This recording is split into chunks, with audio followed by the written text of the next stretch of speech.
everyone. If you don't know, my machine is running right now. If you don't know my name is Sarah. I run Sarah Ann Creations on Etsy and here on YouTube. I also have a Spoonflower shop, which is like a fabric design store online, where you can find my designs and have them printed onto different types of fabrics. But today I am currently working on things for a pop-up shop that I'm going to be. Hi, Maria. Today I'm working on some things for a pop-up shop that I'm going to be participating in at the end of the month.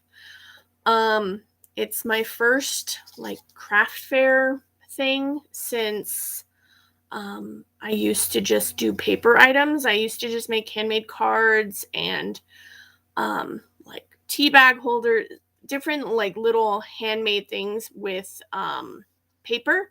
So this will be my first little craft fair since switching over my shop to embroidery. I'm also going to be including a lot of my crochet items that I've done over the last little while. So that'll also be part of my little setup. So right now my head's kind of all over the place, working on different items from embroidery to crochet to sewing things, all that kind of stuff. So right now that's what I'm working on. I'm also working on trying to get all of my stuff together. I have a logo that I like, but I'm also trying to put together more of a cohesive look to my brand. So, for example, I cut these up earlier. So these are my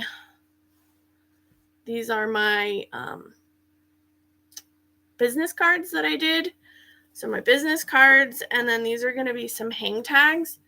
I got this hang tag template from Cameron's Cute Creations here on YouTube, and she has the template that you can download, and then you just add your own look to it on Canva. So I did most of this on Canva, but the watercolor stuff I did on Procreate. So if you were wondering. Also, I also have these cards that are, these are for my hair clips. I'll show you what they look like.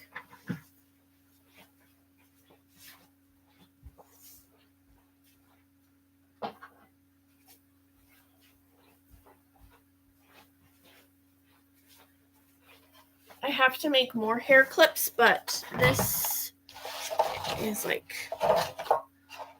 so they're the backing cards for my hair clips. So I have my limes. Oh no, this one's stuck. Limes, lemons, oranges, watermelon, my ladybugs, and another ladybug, and my sunflower. So these are the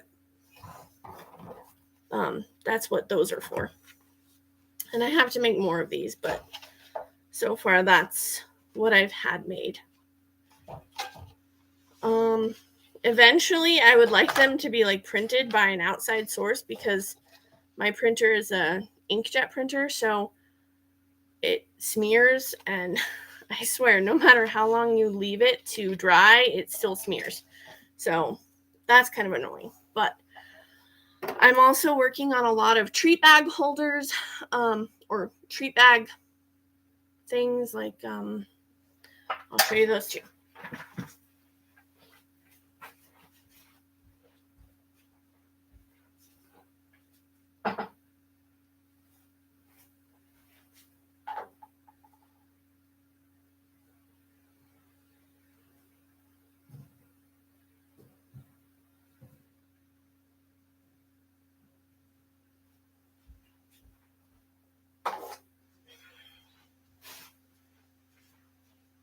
let me restart this because my thread broke.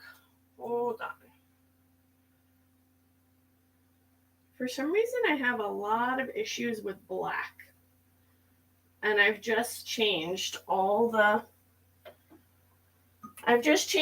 needles on my machine. So really, it shouldn't be acting up. But it does it to me all the time.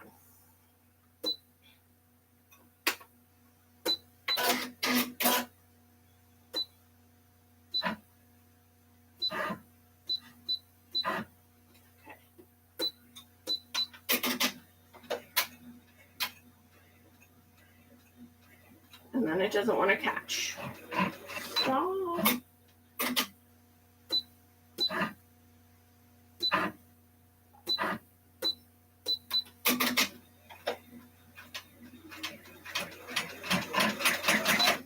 Why?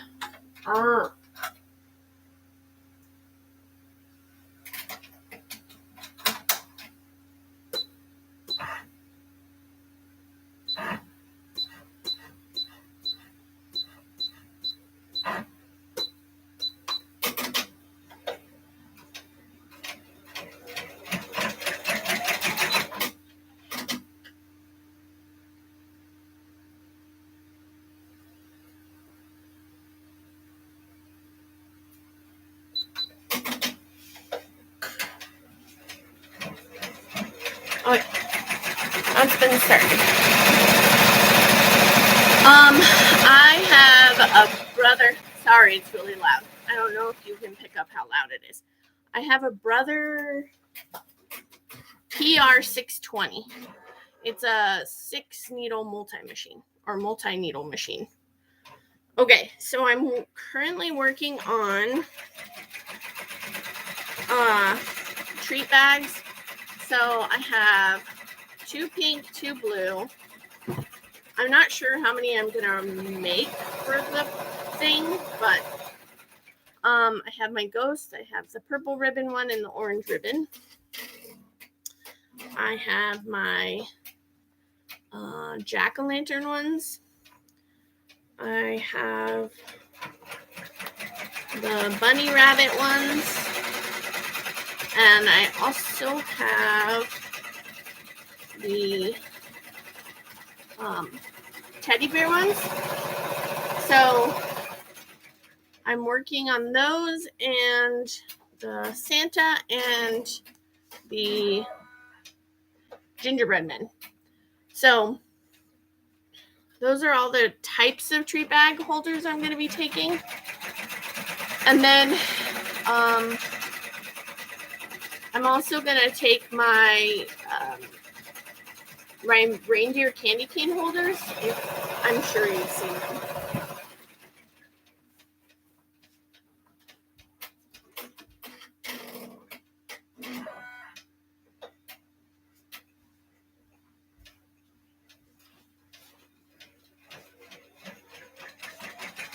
I'm going to be taking the eyelash ones, the girl ones, and the boy ones. Obviously, they're not going to have candy canes with them because 1, it's not that time of year. And 2, I just don't include the food items so that they can do that themselves. Still 4th of July. Yeah. I skipped over 4th of July. I don't usually do anything for 4th of July. I think I had some hair clips that were 4th of July related, but no one ever purchased those. So I kind of skip over 4th of July. Especially since there's a lot that goes on. So it's like 4th of July and like the next in like 5 days is my daughter's birthday. So my daughter's birthday is coming up. So they're lucky if she's lucky if there's like 4th of July food out. So, because my mind is just on, okay, well, I have to make her birthday cake and I have to get all of her gifts and I have to get everything together for that. So, I just skip over 4th. Thanks. She's super excited. every day she's like, is it 6 days left? Is it 5 days left? And I have a little countdown on my phone, so I'll be like, guess how many days until your birthday, and then she'll like guess. So she's excited. But completely oblivious to all the work. Along with not only doing that, but also doing trying to get ready for the pop-up shop. Which I have baskets left from what I used to offer at craft fairs and things like that, but the problem is they're not really useful for like my small things that like don't prop themselves up on their own. So that's kind of annoying. So I'm trying to make things work that don't really work. I don't know. So that's what I'm doing with that. And this keeps breaking. Okay. White.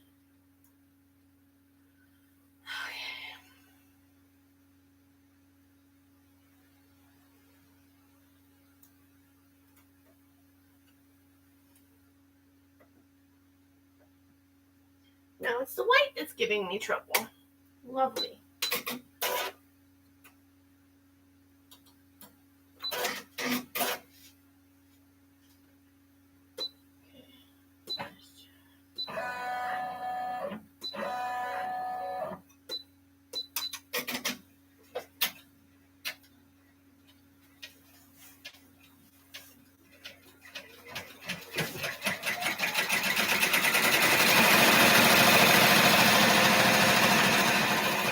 And also, if you can see my lights flicker, it's because they're on the same plug-in, and I don't know. It like pulls a lot of juice. I don't know. Don't ask me. I can show you guys like so. My spot is like a 10 by 10. So I think I'm gonna have like a 6-foot table and another 6-foot table, but I only have one 6-foot table right now, and it's currently used for some of my stuff. So I had to like clear that off, and like it's just a mess. It's everywhere.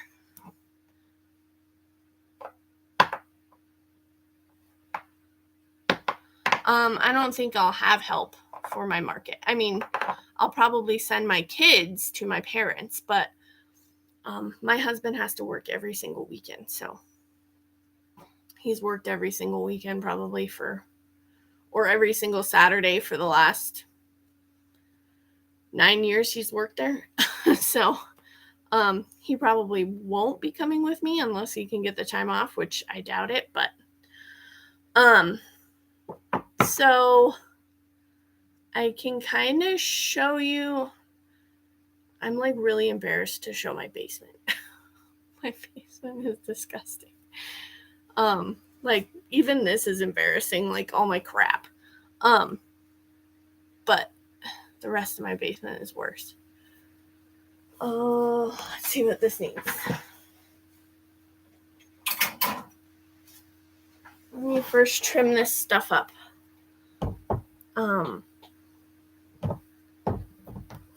Well, the person who's doing the pop-up shop is my hairdresser lady.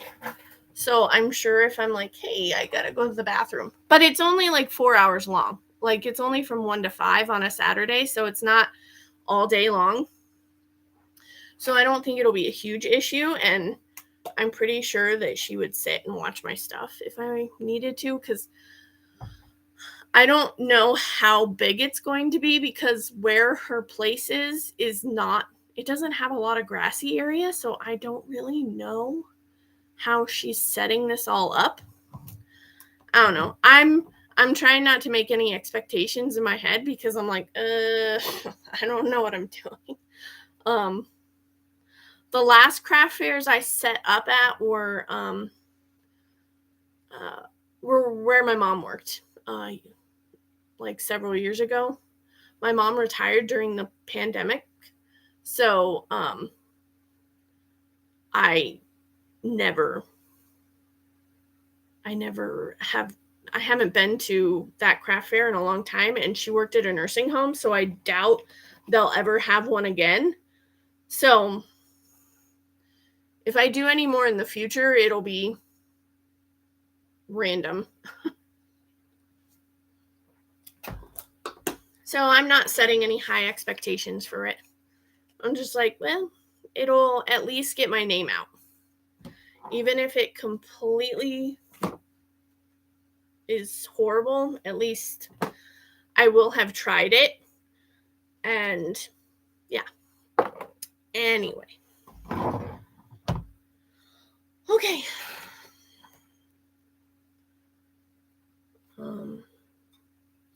Right now I'm just trimming up my stuff. Whoa.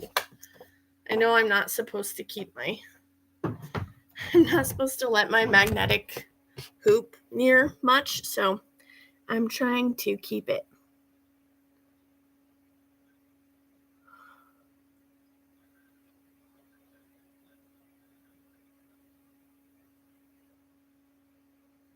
Are you setting up with a bunch of people at like a park or something? I've heard of people doing that, but I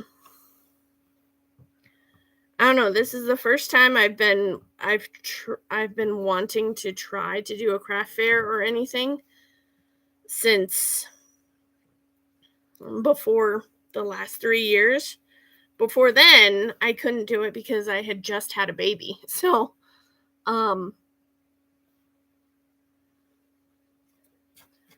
I had just had a baby, so I didn't have the energy to try and make anything. And now it'll be nice to try something a little different at a craft fair. I think the only thing I ever sold that was not paper craft related at a craft fair was some mug cozies, or yeah, kind of that kind of thing. So I don't know how my embroidery stuff will sell or anything, so. And the only reason why I'm including Christmas stuff is because I was like, ooh, it'll be like Christmas in July, like that kind of thing. So, it is not an applique design. This is this guy or girl or whoever. It's my candy holder. So, like, you would untie this at the top, and you would put it inside. You would put your candy, treats, gift card, money, whatever inside of it. So, well, and I also Christmas in July, but also I've already had a couple of Christmas orders. So, I was like, well, if people online are buying from me already, I mean, it's not going to hurt to put them out. So, plus it doesn't really cost me anything to just bring the extra stuff. I'll show you my table in a minute when I'm done with this, but a cutting needle. A cutting needle. It has like the cutting blade. Yeah, so it'll cut. Now, it cuts only so close. So I don't know. You technically don't have to do this. You don't have to go back around and trim it up. But I just like that it looks nicer. Like if somebody opens it up, they're not seeing all the yucky trimmings. I don't know. That's my own thing. You really don't have to do this, but I just feel better doing it.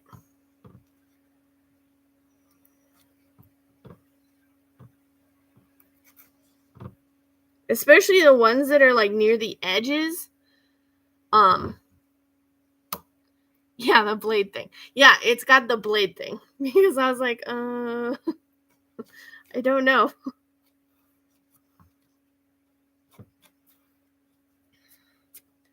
So I just go around and just neaten it up.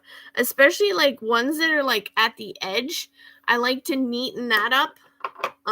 because when you sandwich it with the other piece of fabric, sometimes it like sticks out the side and it looks funny.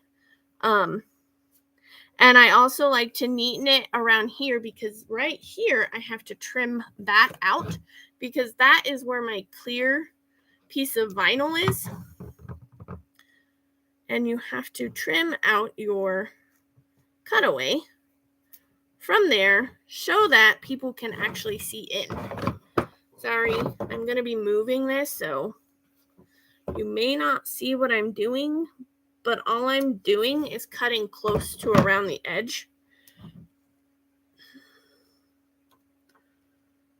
I started with a Brother, it was a flatbed machine.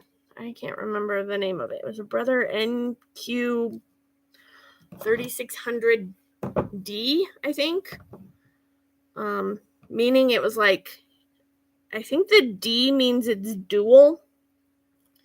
So it could be an embroidery machine or you can use it for sewing. So that's what I originally started on. And I had that for 9 months to a year, I think.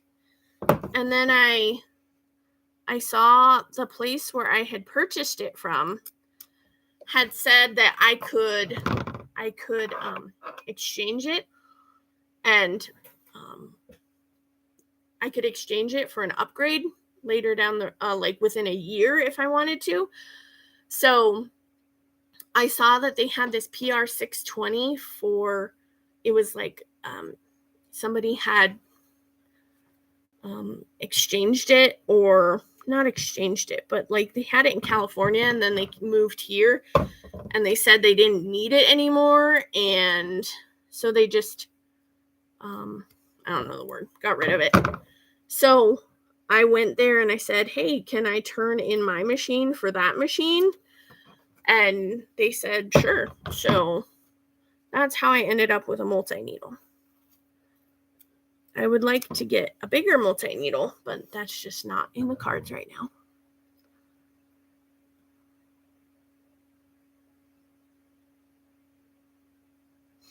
Oh no, I don't know. Are there things that can cut it out for you? I have no idea. I have no idea. I didn't know that those things existed. So I've just, ever since I started making these, I just cut them out myself. So if there is something, that would be kind of cool. Nope, I just cut it out myself. And then I cut out the front one all by myself. I do it all by myself. No, I cut them by hand. So yeah, I didn't know that there was something that could do that for you.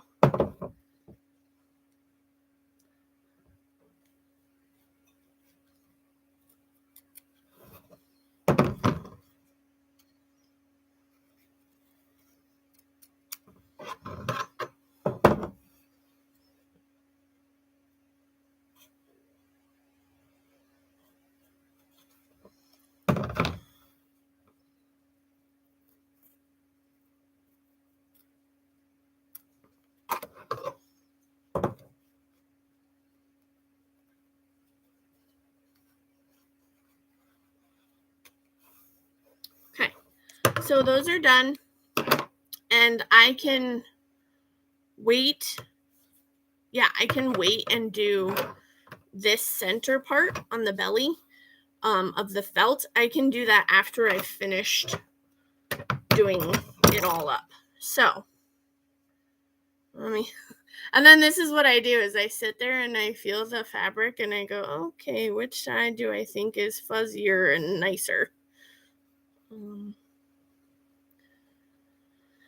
And that's how I do that. And I have a whole bunch of like tape that I've used with other ones, like lining my table, just so that I try to use it until it's all yucky, and then I'll get a new piece of tape.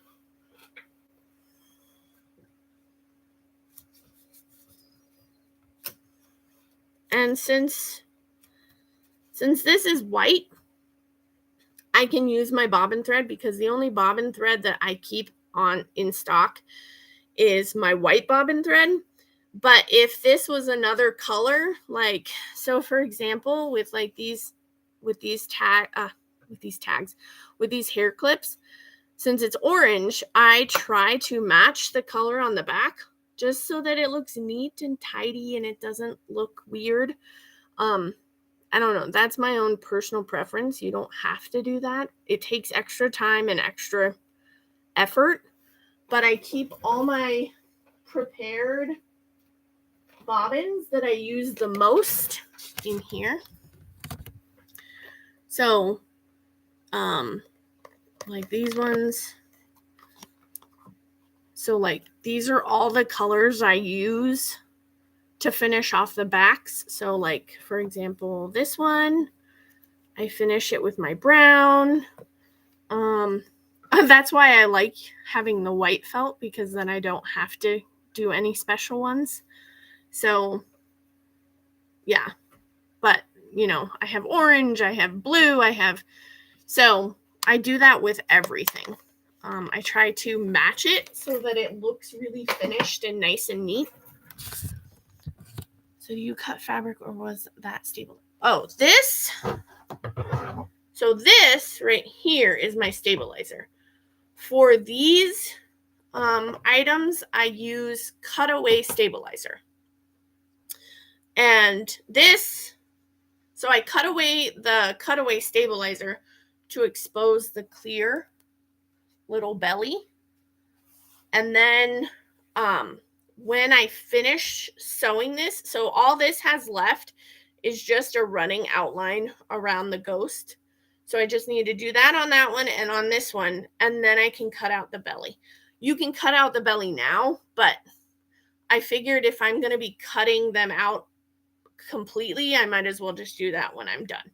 So I added my back piece of felt to the back, and now I'm going to put it back in the machine, and it's going to finish its stitch around the outside of them, and then I'll be done with it. So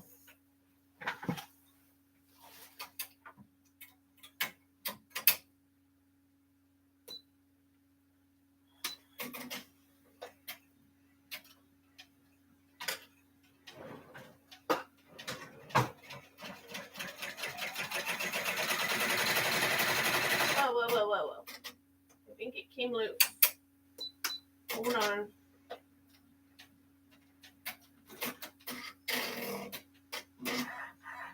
My fabric didn't stay. Turd. It didn't stay stuck down. Maybe I need new pieces of tape, apparently. Hold on.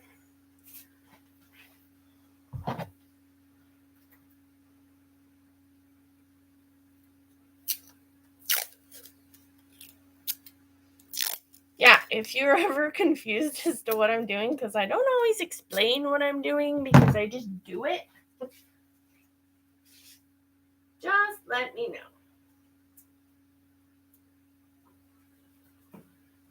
Okay, let's see. I can make sure to get this in here without it moving.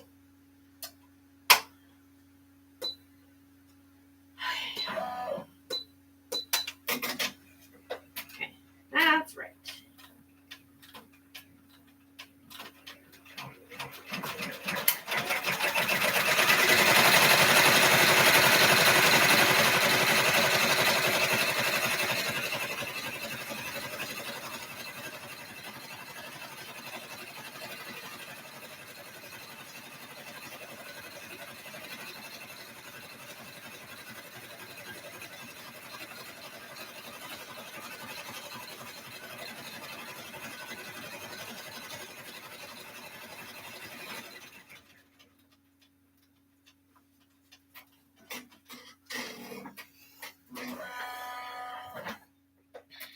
And I'm not sure how many I should make of each to take with me, but I don't know. So as you can see, my gingerbread men and my Santa, these are like Christmas tree ornaments. So these you can hang in the tree for gift cards, candy, money, whatever. So these I made specifically so that who I had in mind for this is like the person that only wants gift cards, or for like a teenager who isn't gonna want like a gift under the tree. They just want a gift card to some gaming thing or something. For my husband, who probably would rather have something for gaming. So you can just put a gift card in it with some little pieces of candy or whatever. I think I've only had one complaint that it was too small for treats. I can't remember if it was this or one of my other ones where they said it was too small for treats. I mean, they gave me 5 stars, but that was one of their issues with it, was that it was too small. But I also wonder if they had untied it in order to get it in. So I don't know for sure. But I think it might have been this bear. They are kind of small, but that was the whole point. Because one, it takes up a lot of felt to make them if you make them really, really big. So I tried to make them so that they're like kind of like a cute size and it's small enough. Like this one I specifically made for Valentine's Day so that like teachers or, certain student, like if you have like really, if your kid has a really close friend, you can get one of these instead of just like a generic one from the store. This one's larger and this one's a little larger, but that's only because the smaller one is like really tiny. So I try to keep all of them about the same size. Like if you can tell, they're all roughly the same size. So that if you go to purchase one of them, you know that they're all going to be similar. If later you come back and you're like, oh, I want one for Halloween, or I want one for whatever. So they're all fairly similar in size. Okay, this should be done now.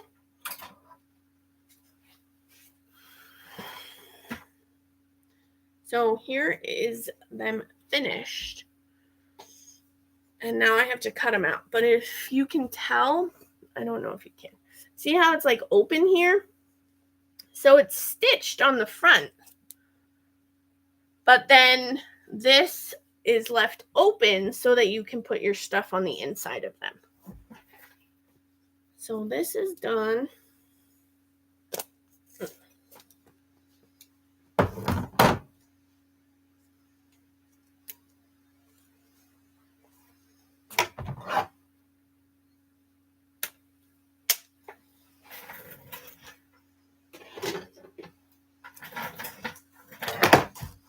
Oopsies.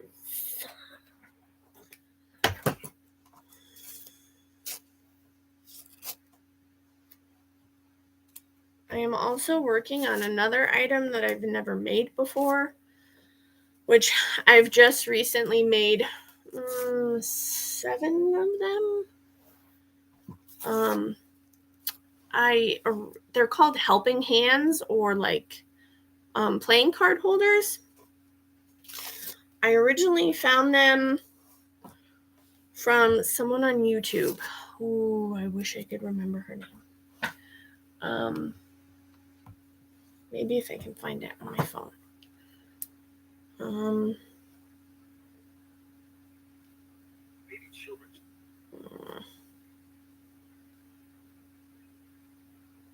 Let me mute my phone.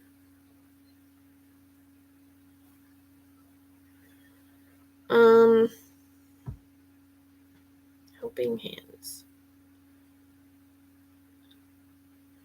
It's by... I originally found them from Christine's Home Affairs. Is that what it is? Yeah. Christine's Home Affairs on YouTube. she makes them for her shop in Australia. She lives in Australia, so that's where I originally found the idea. And I thought it was a really good idea just for the plain and simple fact that my daughter has issues holding cards in one hand. I mean, your dexterity is not that great at a young age. So I originally found it for that, and I was like, oh, that's a good idea. And I never tried making it, but I thought, oh, well, maybe I'll make just a few for my craft fair and see how those go. So I've made a few in like random fabrics I have laying around. Let me trim this up.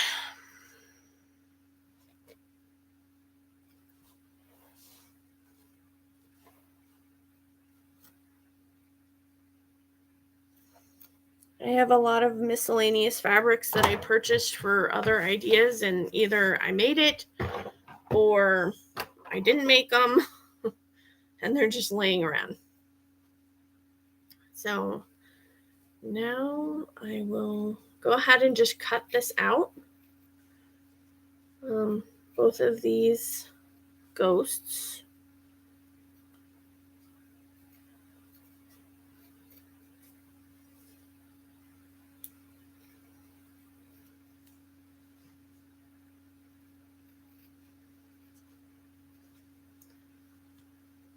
Now, the thing I'm struggling with the most is figuring out how to display these, because obviously they can't stand up. There's nothing to them. They just kind of flop over. So they can't stand up, but I'm trying to figure out how else to display them. And I keep thinking, oh, I can build something, but I don't know if I really want to build anything. These scissors do not want to cut.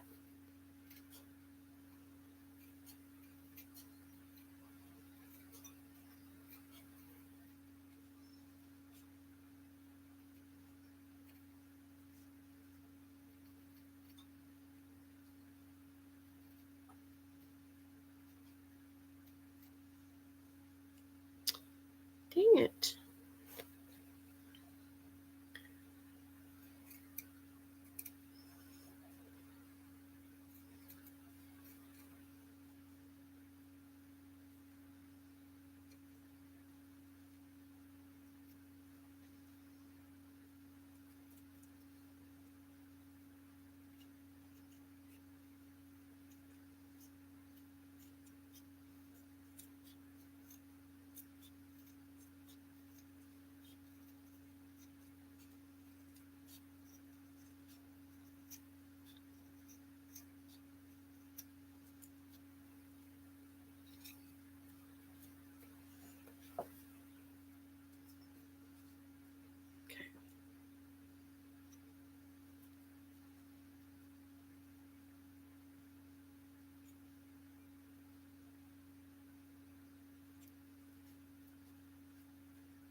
One.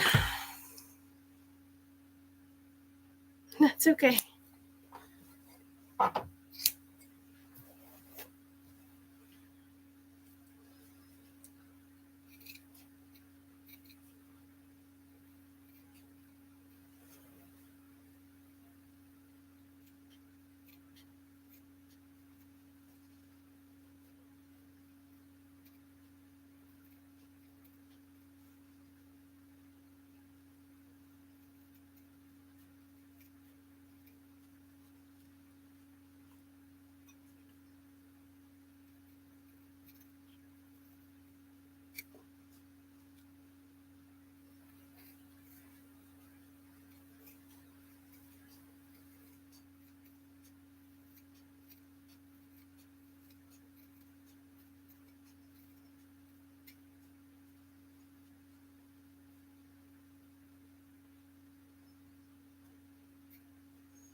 those are done.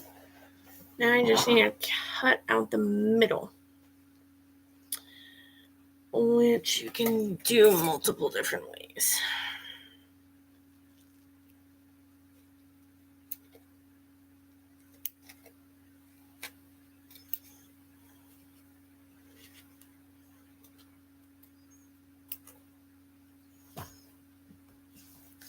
So you don't have to look at me. You can watch what I'm doing.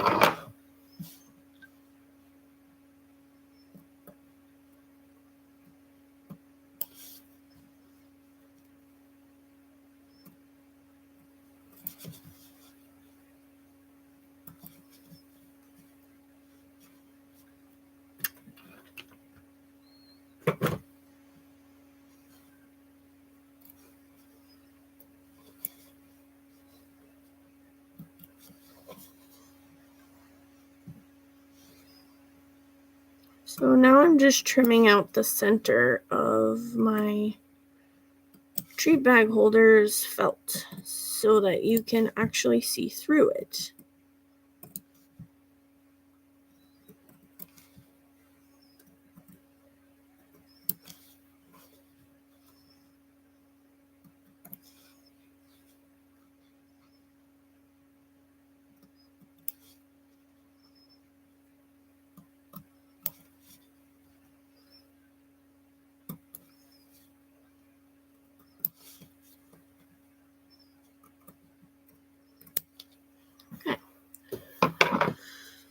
So there's one done. And then I'll have to add the stuff to the top. But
okay, that's done. There's the second one. And then I actually used to just take one of these. This pack I got from Harbor Freights, like when I was young. I still have it. But I would take one of these, one of the tools from it, and I used to just poke it through the hole and like stretch it out so that I could put my ribbon through. But I ended up purchasing this like leather punch on a recommendation from Barb Barb from Milwaukee. I can't remember. You know Barb from Discord. If you know Barb from Discord, that's who I got it from. She had recommended this for something else, but I purchased it for my cam snap press and everything to like cut things and for vinyl and stuff like that. But the really little one, which is I'm guessing it's like 2 millimeter, is really great for this tiny little hole. If you can see that tiny little hole, you take this and you sandwich it between, and you make sure you're not cutting any threads. It makes a perfect little teeny tiny hole, if you can see that. So I love that. I still use this to kind of open it up a little, but it does like most of the work for me. So I really am glad that I purchased this. I think I just purchased it for a whole nother reason, but it's come in handy for a lot of different things. So just clip it, and there's the hole. And since I already have one purple and one orange, I will make another purple and orange. So, purple, orange. All my ribbons down on the floor, you know.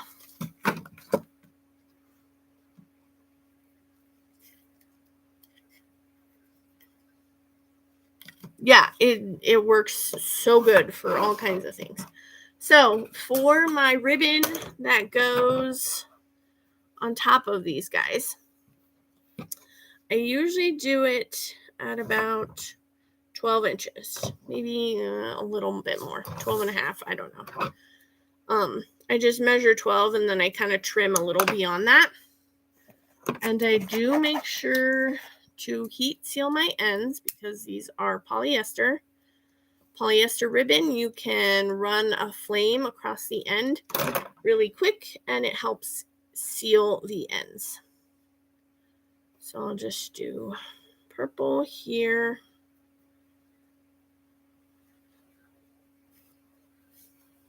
And pull that through. And then I tie my bow. That. Wrap it around on top. I usually go the other way, but on top tends to make it lay flatter and look nicer. So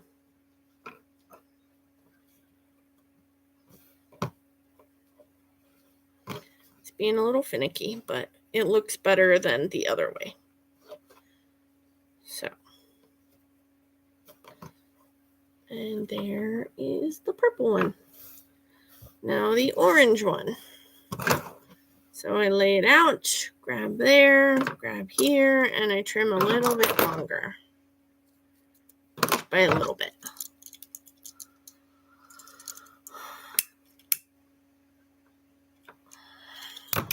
So grab that, push that through the hole.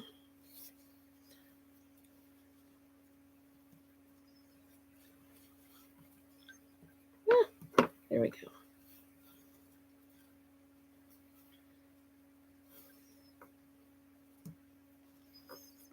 Wrap that around.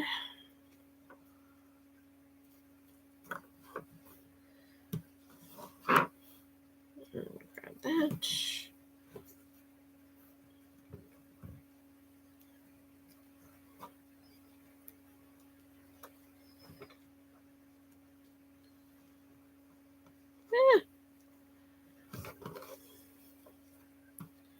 And then it gets sloppy. There we go. That's a little better.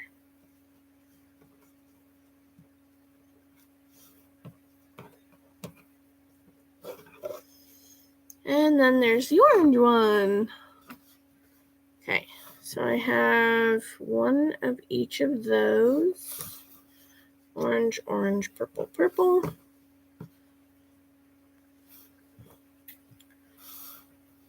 Okay. Now I'm going to heat seal this before I put them away, so they don't unravel the next time I need them.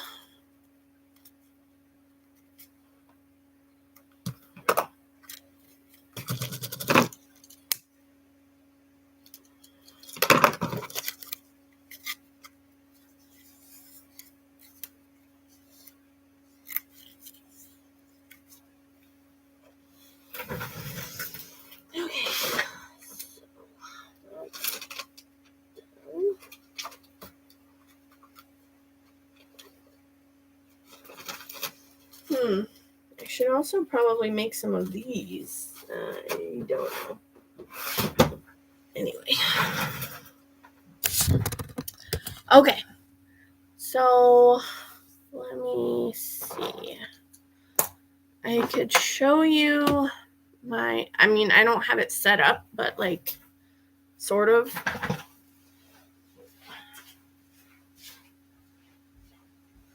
Move some things out of the way.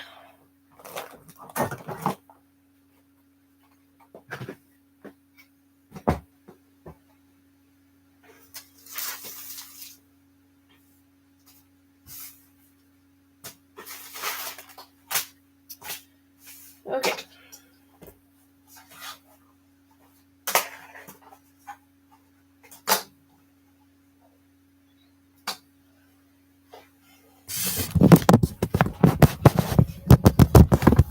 I don't know if you can see or not.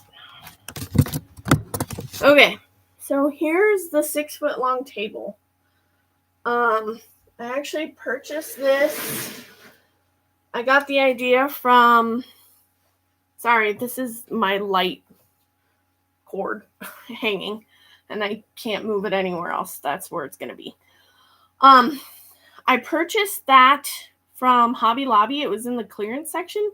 I was influenced to purchase it from Cameron from Cameron's Cute Creations here on YouTube. I started following her a little while ago. She does a lot of crochet, and like that's her business is crochet. So she purchased one of these for some crocheted chickens as like a chicken coop. But it was on clearance. It was normally $90, and I got it for $22. So that's why I picked it up. So here, I'm not sure if this is how I'm going to display my items, but I do have some little crochet octopus and little crochet turtles. I have a few of those. I was just trying to use up some of the yarn that I currently have. I feel bad that I like buy yarn and I don't use them up.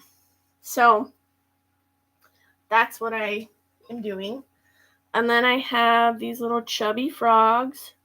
So all of these, so the octopus, the turtle, and this chubby frog are all from Jade. It's all of her patterns. She's on, I believe, yeah, she's on YouTube, and she's got Instagram and all of that.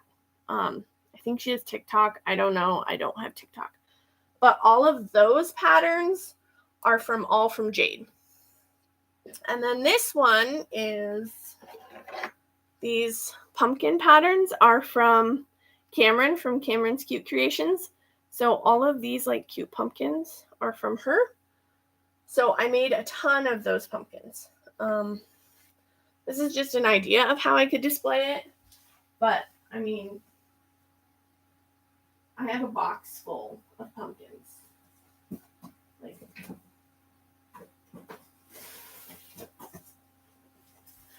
here's all my pumpkins. So I have a lot of pumpkins to sell.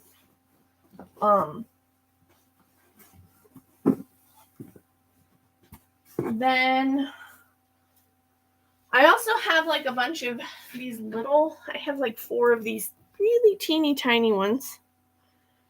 Little teeny tiny octopi. Is it octopi? I think it is.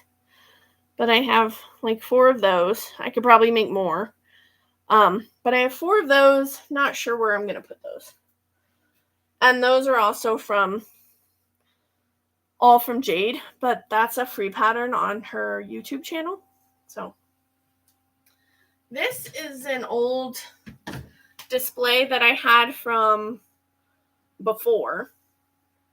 And these really won't work very well in them because you would have to put it up here and it slides down, and then if you lean it forward, you can't see them. So I don't know what this is going to be used for. I mean, maybe I could take them out and display them and not have them on the rack. I don't know. This I bought from Sam's Club years ago. So that's another display. These are all display items too that I had from before. These two. So I also made a bunch of dish scrubbies. So I made them in aqua, hot pink, and orange. So these are all dish scrubbies. I've never personally used them, but I've seen a lot of good reviews on them. So that's what I did, is I made a ton. So those are all my dish scrubbies. And I might change where they go, but who knows. I also, over here, I don't know if you can see very well. Here I have to figure out how I'm going to display these, but I have a bunch of velvet keychains. I also got this pattern from Cameron's Cute Creations. I got this pattern from her. She has the free pattern on her YouTube channel, Cameron's Cute Creations. So I just made a ton of these. I think I have like 25 of these. I still have to figure out how I'm going to display those. Have no idea. These scrubby yarn is from Hobby Lobby. It's it's a scrubby yarn. I don't remember what it's called. But it's like 100% nylon, and it actually is like a rough texture. So that I got it from Hobby Lobby. And when it's like 30% off, it's like $3 and something for a skein of yarn. So it's pretty good. And I can get about 5 of these out of one skein. So 5 to 6, depends. And I got that crochet pattern was a free one online on YouTube. Don't remember her name. It was a free pattern. So if you just look up scrubby yarn or dish scrubbies or crochet dish scrubbies, it should come up with a lot of different examples. And then this I purchased to display my little reindeer candy cane holders, but I don't know. We'll see. This I got like 66% off, so we'll see if that works or not. And then over here, this is part of my display. Over here, I also picked up some of these really big crates, wooden crates. I purchased them from Joann's just this past week. They were $10 a piece, which is really nice because they're actually pretty big. They were $10 each, and when I brought them home, I think they are in very rough shape, like very rough condition. They just slap these suckers together and then they sell them.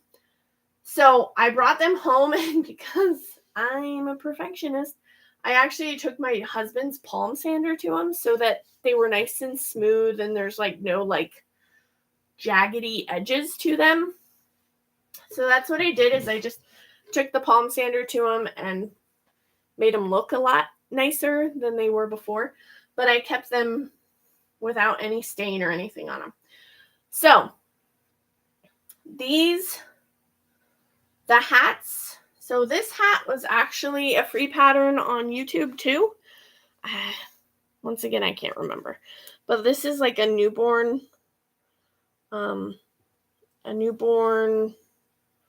bear hat. And I thought it was really cute. So I made a bunch of these. I think I made 6 in gray, 6 in brown, and 6 in this cream color. And this is all Bernat blanket yarn. So I made all of those. And then from Cameron's Cute Creations, I also bought her velvet beanie pattern. And they're really super cute. And I bought the pom-poms from Amazon. So, I made a few of these only because I'm trying to use the yarn that I have, and I'm not going to go buy yarn without it being on sale. So, I'm kind of picky that way because I don't want to pay full price for yarn. So, I made a few. I think these are 0 to 3 months, this size. I don't know. I'm going to have to double check before I mark them for what size they are. So I have a pink one, I have a little white one, and then I have this little green one. And that was yarn I already had. And then I have a little bit larger size. I have like the next size up of the little hat. So this is the next size up. I have to just double check what sizes they are. And they are so soft. I'm like, I really want one for me, but I don't think I would take the time to make an adult size one because it would take a little while. So yeah. And then these headbands are not really from any pattern. I just kind of went off on a whim. So I'm hoping these are 0 to 3 months. We shall see. But I made a bunch of like twisted headband patterns. Now I found how to like sew them, but this was not from any particular place. So I have a green one, a purple one, a blue one, a pink one, and a white one. So I really don't know because I didn't purchase that pattern from anywhere. I'm guessing they'd be about the same size as this because they have a little bit of a stretch to them. So I think they could probably fit newborn to 0 to 3 months, something like that. So that is what I have. And that's probably all I'm going to take because of this, because I'm just trying to get through that yarn. I'm not trying to find extras. So that's what that's for. And then obviously I also showed you these, my hair clips. I would like to get another one of these to like go in the front so that I can have all my hair clips. I don't know. Here's the other 4th of July one. So that was the 4th of July hair clip. And then here are the helping hands.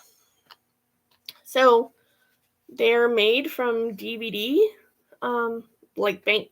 You can use actual DVDs or blank DVDs. So my husband had a bunch of blank DVDs and I was like, I'm using these. So the different patterns I have are like this one, this one. I'll show you what they do in a second. So I have 2 of those. I have 2 of these. The little polka dot and then flamingo. Boy. There's 2 of those. And then I have 2 of these ones. Same. And then 1 of these. And I want to do, there's another one that I have cut out that I want to try. But this is those. And what they're used for is it can be for kids or the elderly or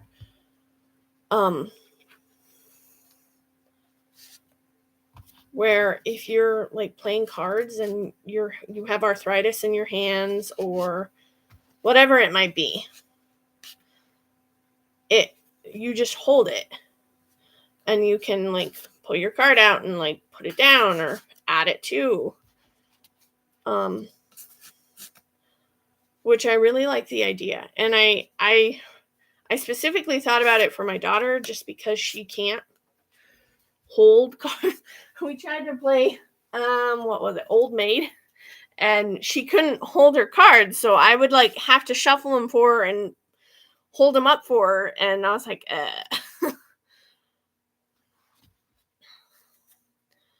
But I thought that would be good for like little kids and for adults and the elderly and all of that. Oh, I have to figure out how to display half of the stuff I have to figure out how to do. And then I also have a bunch of scrunchies. These are faux fur scrunchies. This is using the faux fur yarn from Hobby Lobby. So I have like these darker brown, almost like a husky color. And then I have like this pink mauve color. I have a bunch of these. This is another pattern from Cameron's Cute Creations on YouTube. She has a free tutorial on how she makes them. It takes her 3 minutes to make one. It doesn't take me 3 minutes. It takes a little longer. So, but I have a ton of these. I think I have like 20 some of them. So those I also need to figure out how to display. I have no idea. I also have a bunch of, let me see if I can find them.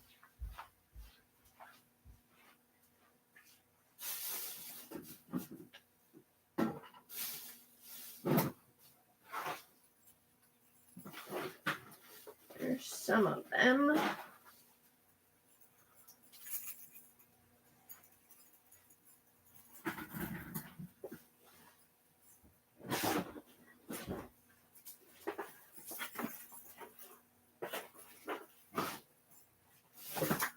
Oh no.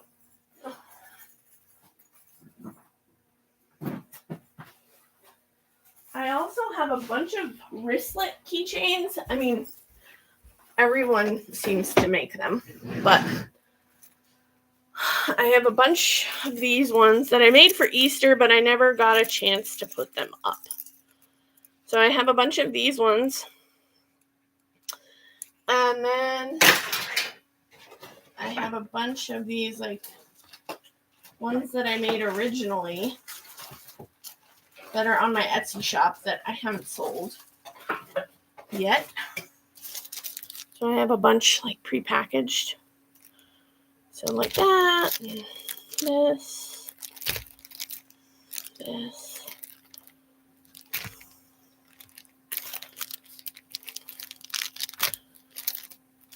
A bunch of these that I will probably take to the craft fair too.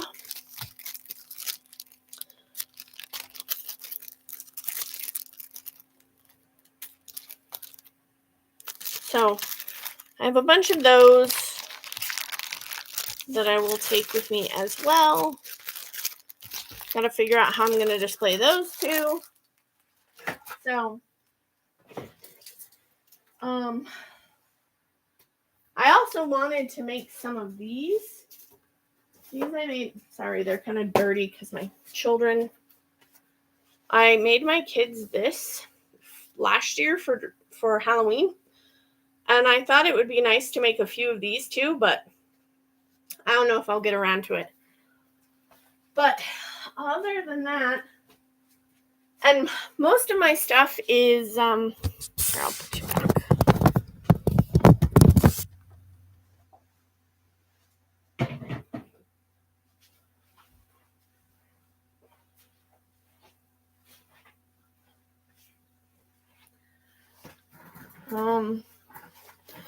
Most of my stuff is personalized. So the treat bags aren't. But obviously the reindeer candy cane holders and things like that can be personalized. So I'm not sure if I'm going to like have a section on my table where it's like, do you want it personalized? Order from me or whatever.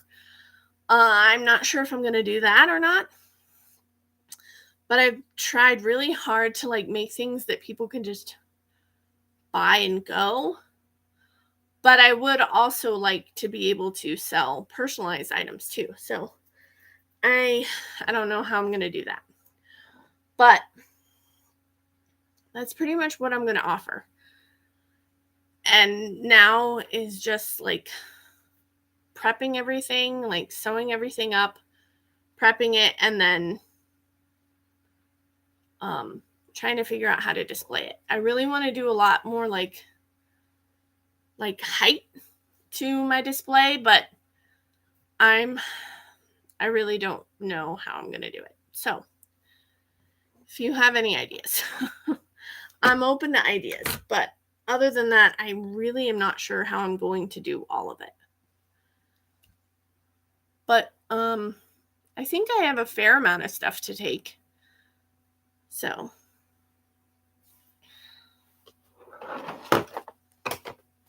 and now it's just kind of like mass producing as much as I can, like,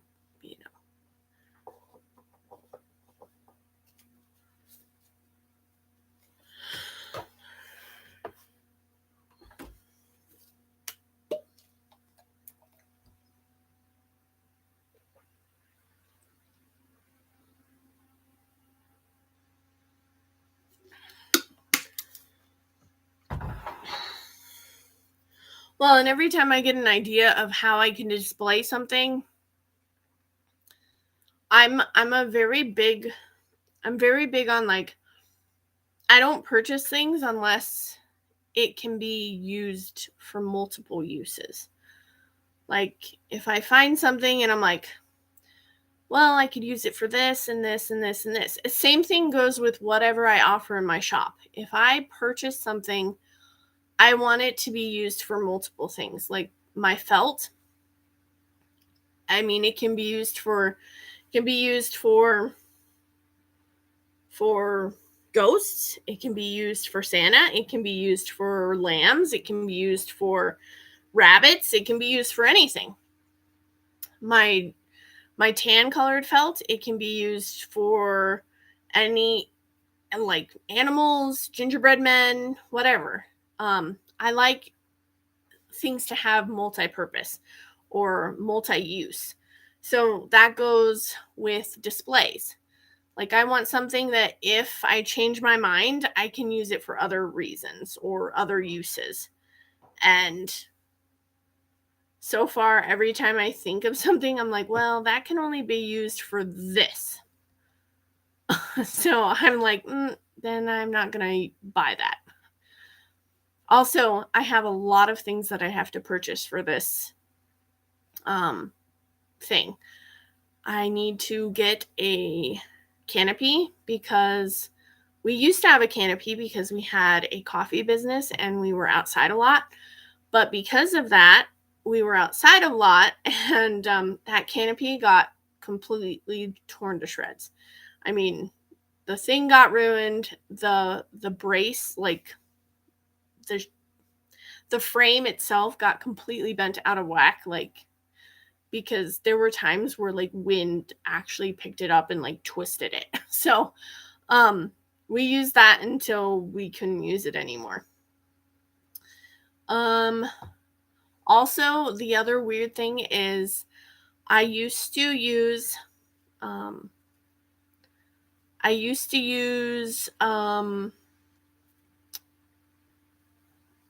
the Square Reader. If you've ever heard of oh, hey, Jazz. I used to use a Square Reader, like those little ones that you could plug into your phone. The only problem, the other day, I went to look it up because, it used to be for a headphone jack, and I think they also have one that's a lightning connector, but phones no longer have a headphone jack, and my phone is an Android, not an Apple phone. So now I'm like, well, should I just upgrade to the Bluetooth one where, like, people can tap it and people can put in their chip because it's, like, supposed to be safer? I don't know if that's true, but I'm like, crap. Yeah, but I don't know. I think I want to get a card reader, but man, they really get you. Like, remember, like, when they're like, yeah, we'll send you one for free, which is exactly how I got mine the first time. And I got a second, like, I purchased a second one. And now neither one of them are useful to me because they're headphone jack ones. So that's kind of annoying.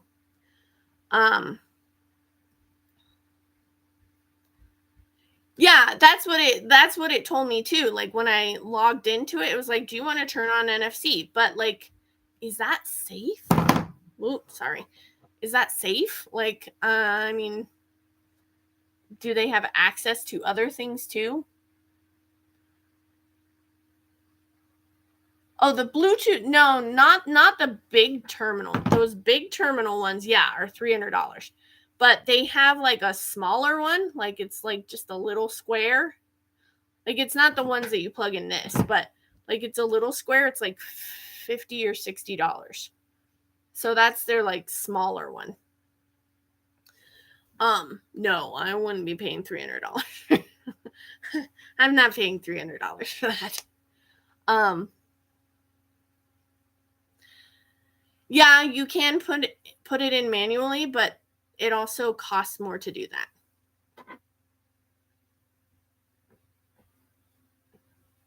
Well, and I've also seen people have like signs where they have like a QR code where people can pay you with Venmo or PayPal or whatever, which is a great idea, but the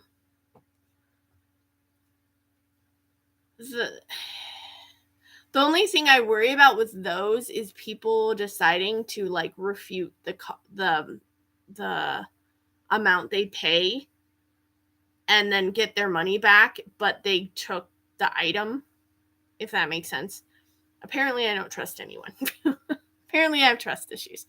But I'm like, what if somebody just like, oh, they're like scan and then they're like, yeah, I bought this, and then they get home and they like backtrack it, and then you're like, well, what the heck? Because really, isn't anything paid with like Venmo and PayPal and stuff? It's not safe until you like have it. Isn't safely brought in until you've had it sent to your bank account. So I don't know.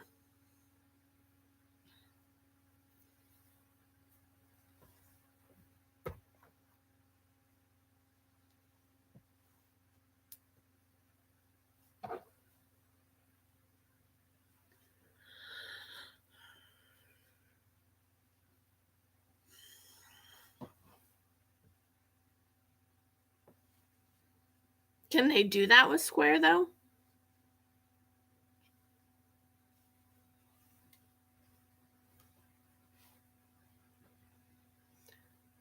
It's supposed to be the 29th. She said it was the 29th from 1 to 5. But and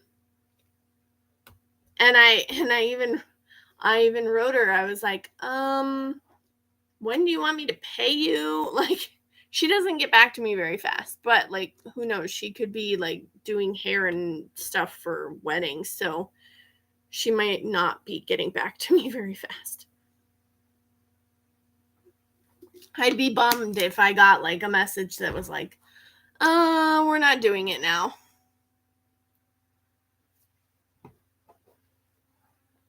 Grocery pickup. I love grocery pickup.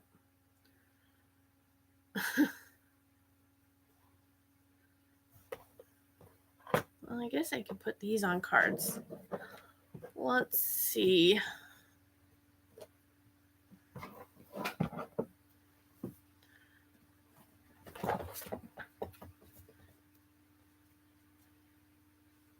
This.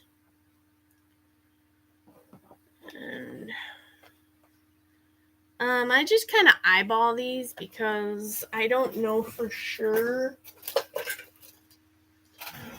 I used to put like little dots, but like depending on the size of the hair clip, if you have a set dot, it may like override lap my logo and things, and that drives me nuts.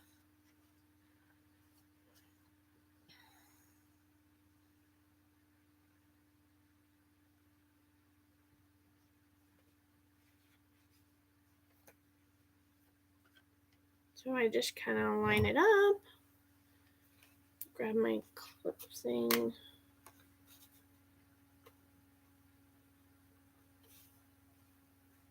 I want it? No, I can't remember how I did this because I did this a while back. I think I do it all the way in. We'll see. This will be like my tester card. So I'm just going to test it there, clip it here. I'm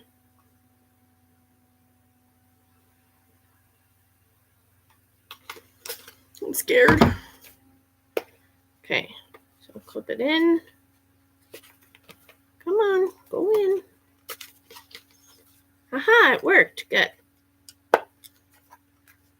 So then I will do the other one the other way. I think I kind of messed it up a little, but whatever.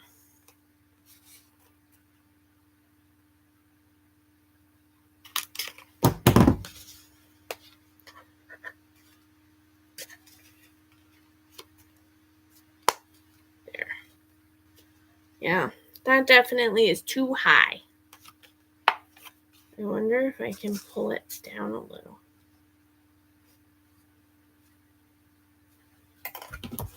Maybe a whole.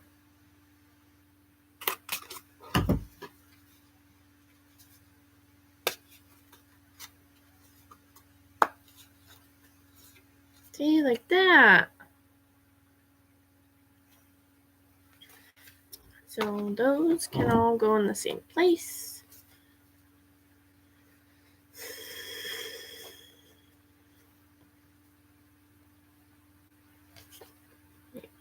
That goes there, that goes here.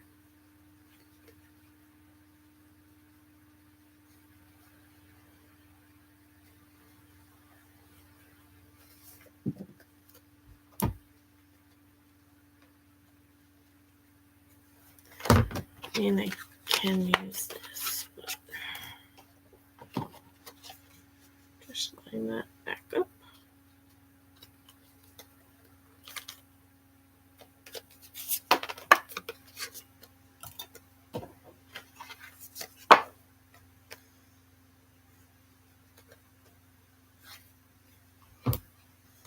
I don't know, I'm just always so worried that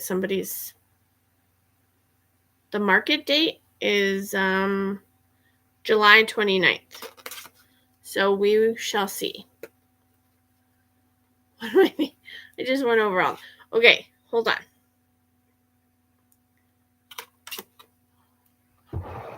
What am I making right now?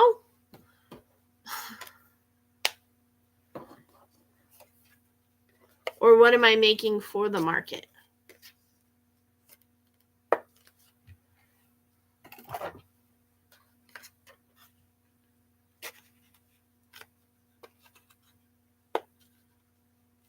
That looks good.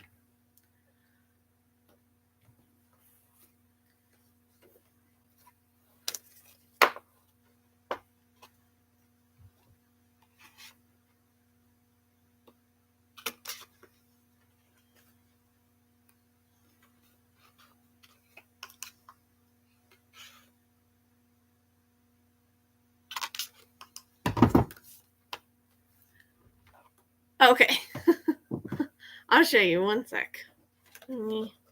So right now, these are hair clips that so summer is like my least busy time of year. So in an effort to try and make it a little bit better, I found these hair clips. So I have a bunch of different kinds. So I'll show you them over there. But for right now, I have these hair clips. Like they're the hair snaps, the metal ones that I used to wear as a kid. I don't know if anyone else did. But like They're like these metal snappy hair clips where you snap it and it stays in place and then you unsnap it to let it out. So I found a pattern by like one of my favorite embroidery shops. The ones that I also get all my treat bags from. I found patterns for a bunch of hair clips. And so I was trying that out, but they haven't sold. So I was hoping maybe at this craft fair or this market I can sell one or two maybe.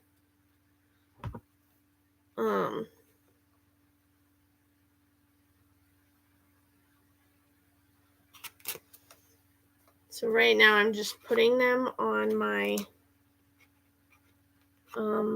cards that I made. So I went through and I tried to create a more cohesive look with all of my tags and things because I love my logo, but I'm not a huge fan of, like, I wanted things to look more put together.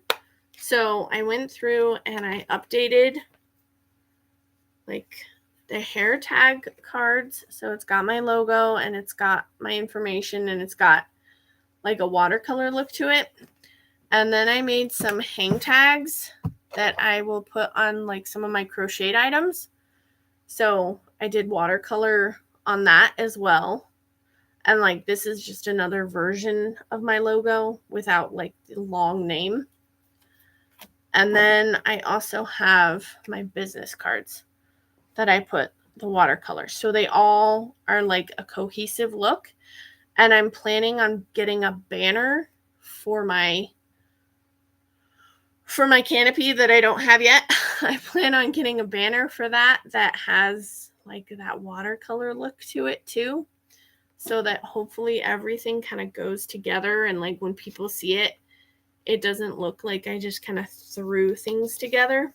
I don't know. I like it to look cohesive.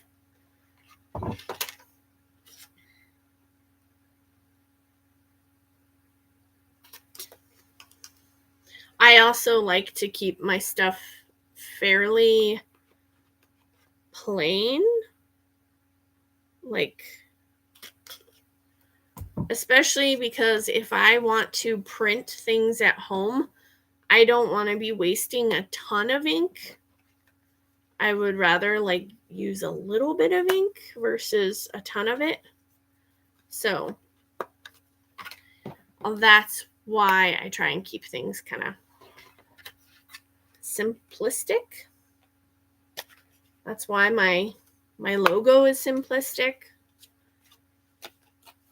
My logo a few years ago when I did only paper items had a ladybug on it, which I love ladybugs. That's why I had it on there. And, you know, ladybugs just kind of like have always been like a part of my life. Like when I was getting married many years ago, when I was getting married, that year, for some reason, our entire house was like covered in ladybugs. And apparently ladybugs are supposed to be like a good luck thing. So yeah, our entire house was like covered in ladybugs. And that's about the time I was trying to do like craft fairs at the time and Etsy at the time. I was trying to like make that work. It never worked. But I also probably didn't put as much time and effort into it as I do now. Even though I don't put as much time into it as I should because I have kids and I have a lot of other responsibilities that go with having 2 kids and a household and homeschooling and I have a million and one other responsibilities, so I probably don't put in as much effort because, I pinched myself. Ouch. Because I have a billion other people to take care of.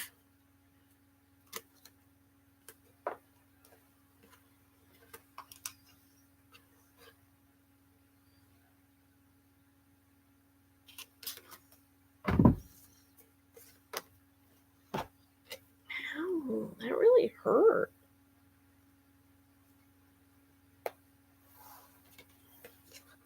Okay. Let me put this together.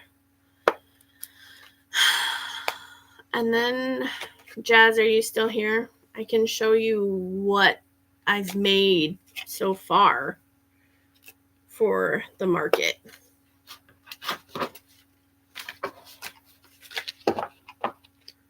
Okay. So I have all those on the new cards. Yay! So pretty. The question is, are you still here? Do you still want to see? If you're not here and you don't want to see, I won't do it.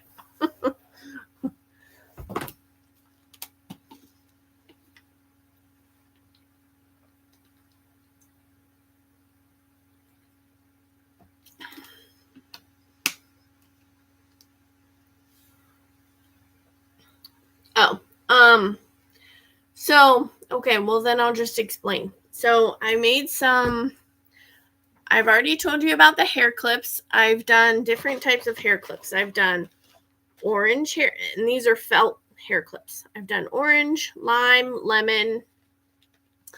I've done watermelon, and I've done ladybug and sunflower. Those are the hair clips I've done. I've also done a lot of crochet. I've done some amigurumi stuff. So I have like 4 amigurumi octopus or octopi.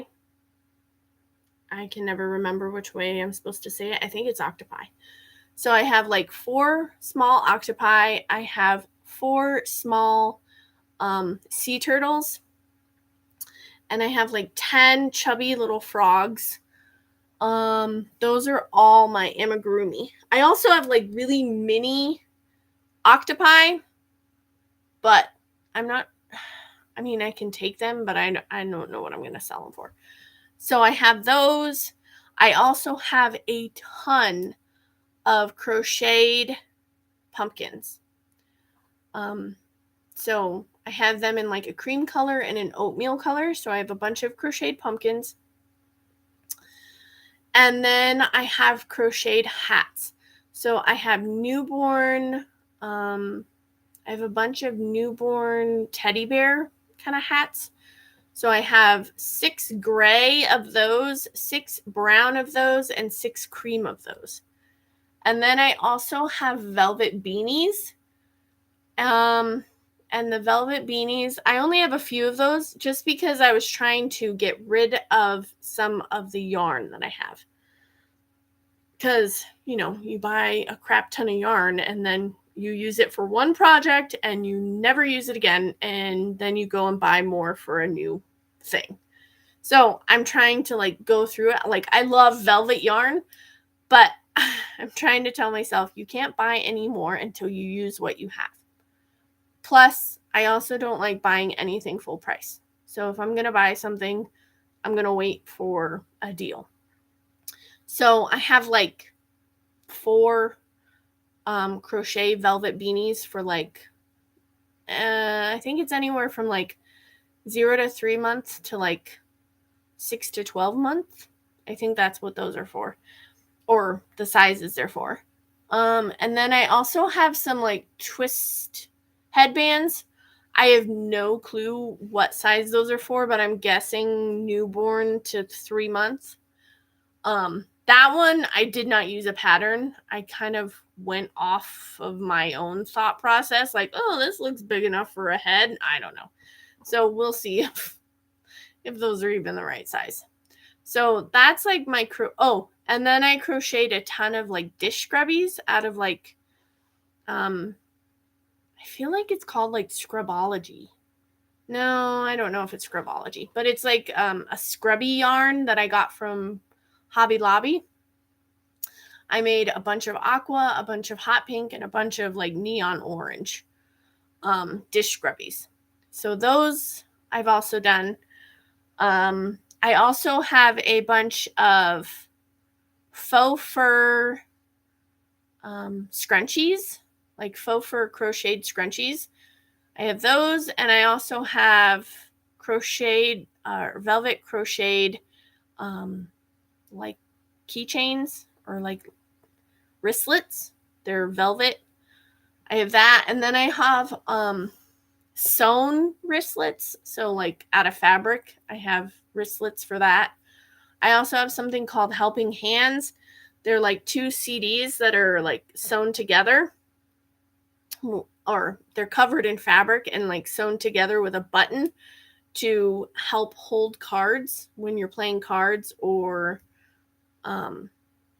they're good for like little kids who can't hold a bunch of cards in their hands, and they're good for people with arthritis in their hands or the elderly or whoever.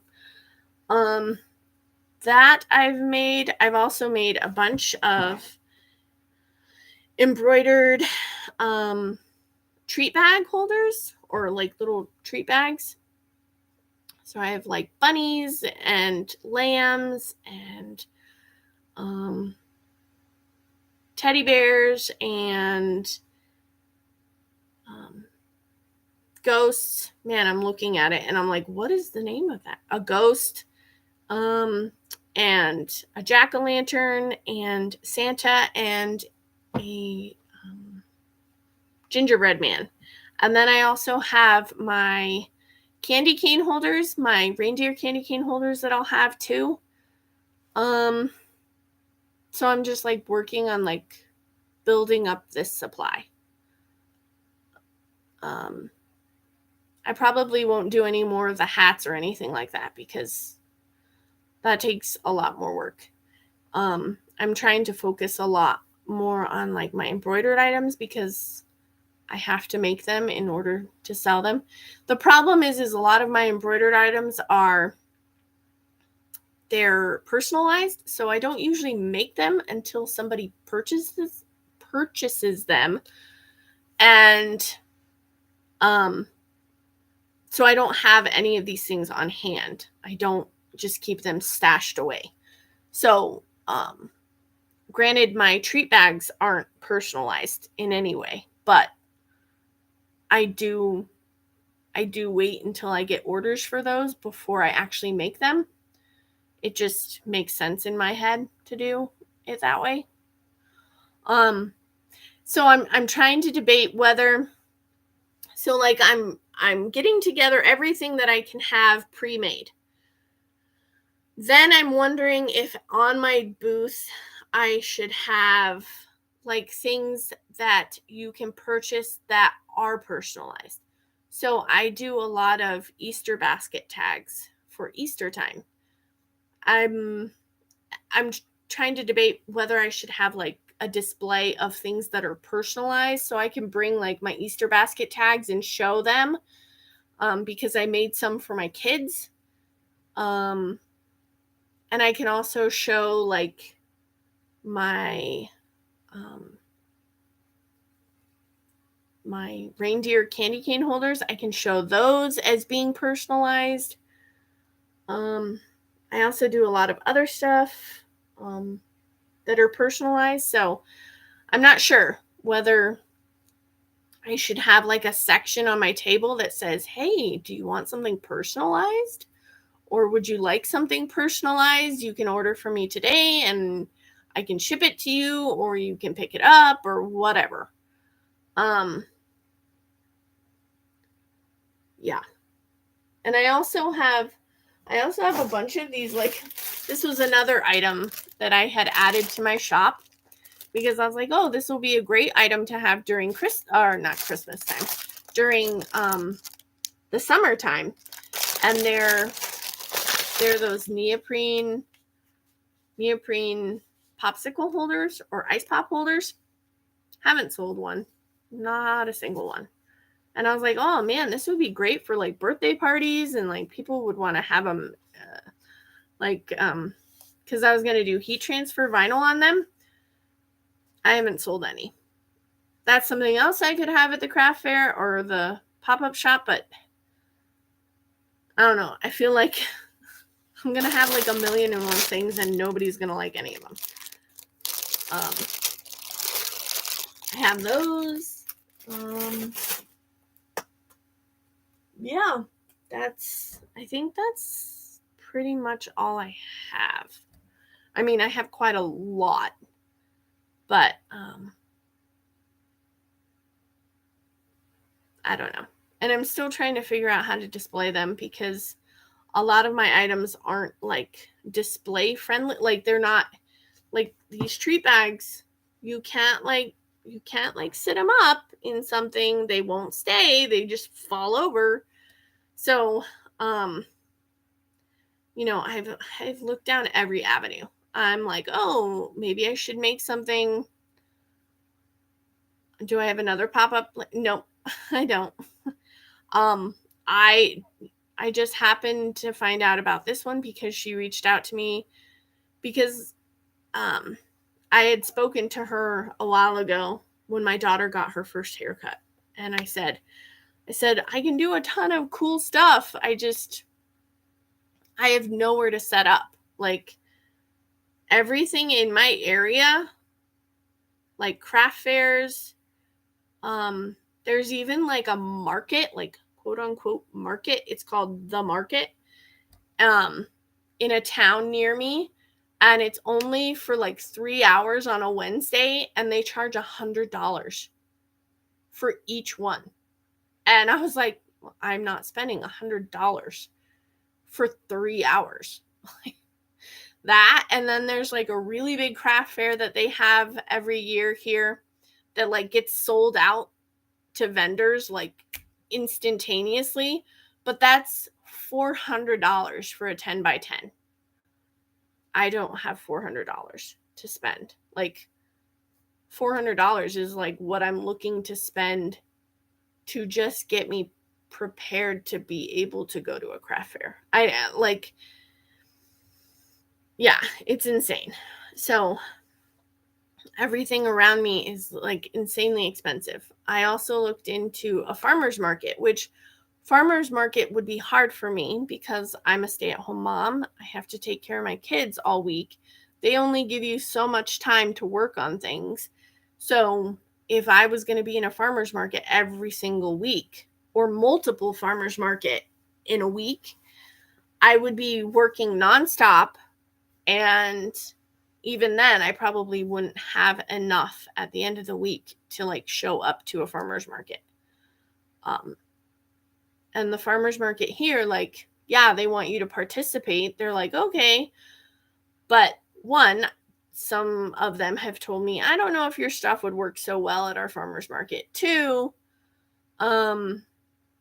like it's still a fair amount of money. I mean, it's not as bad as like the $100, but I think it was like $75 for one of them. I think that was per market. I don't know. It's really expensive around here, and I'm not sure why. Like, and I still have to figure out my taxes. Like, I have to figure out like which tax license I need to get. Like, I can do a one-time deal or, well, farmers market is for food, but a lot of them also have artists that like painters, or they also have face painters. They also have like they have a bunch of different you can bring clothes and stuff like that. But I think that would be a lot. I don't know. It would be a lot of work to try and keep up with it.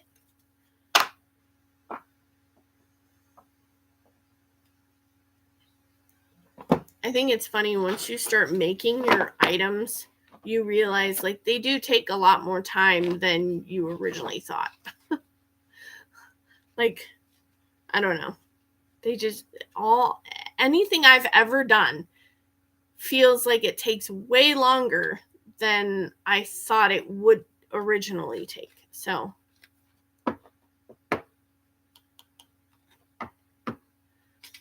food related. Yeah. I mean, you could. I mean, they are food related, but some of them are.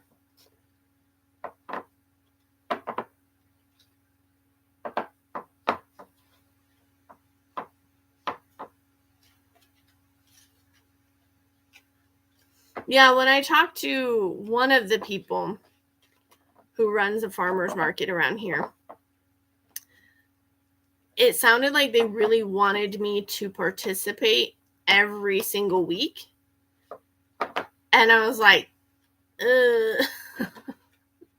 But then they were like, okay, you need to get business insurance. You need to get this and this and this and this. And I was like, I got like really overwhelmed because it was less than a month away. And, then it would be like every single week. And I was like, I don't know how I'm going to get all of this along with like items to display. Like, I have no idea. So, yeah, they were saying like business insurance was like, would probably run you $400 for this season. And I was like, like, seriously? And I understand why you need the business insurance because, like, if you have a tent and you have it strapped down, but the wind still's really strong and then it, like, takes it away and, like, crashes into someone's car or something, you're going to want some insurance to cover that and you not to be liable. But yeah.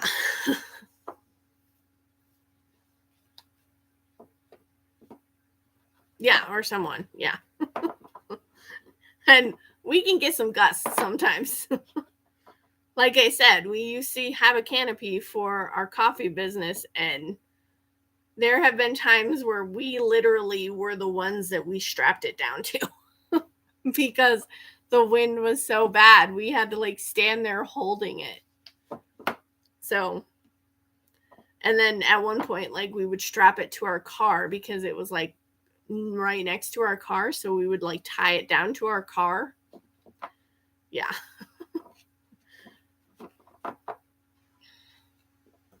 Put this stuff away.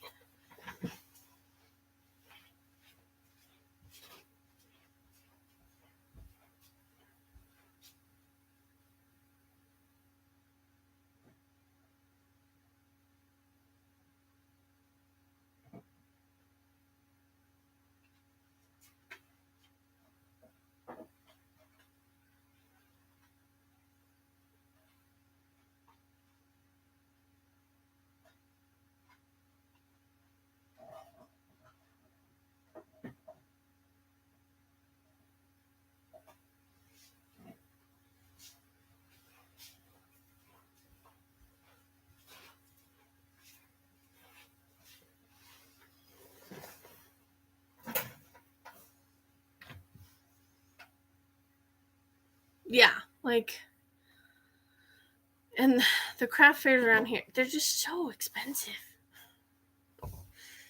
I'm just, am I cheap? I don't know if I'm cheap, but I'm also not willing to spend that kind of money.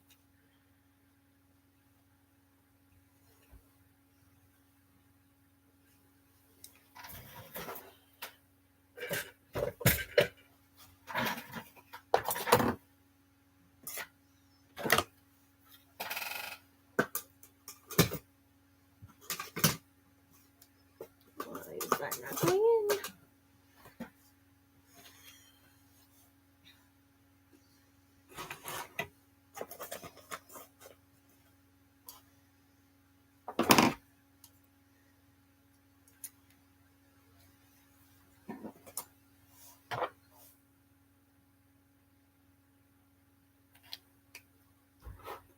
Well, another thing is everything I do with my business, I try to only like, so everything I buy for my business, everything like that is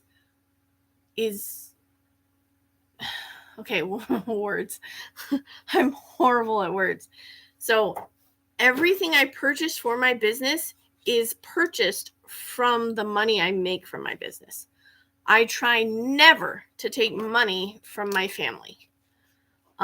Like my husband's job, I try never to finance any of my business expenses from his income ever. Like I refuse to do that because I'd rather not purchase anything than to take away money from what we need for our family. Like I have always tried to always keep putting the money that I make from my business back into my business, and that's the only money that I use. So when it starts getting close to the point where I would have to, I'm like, then no. Let's see.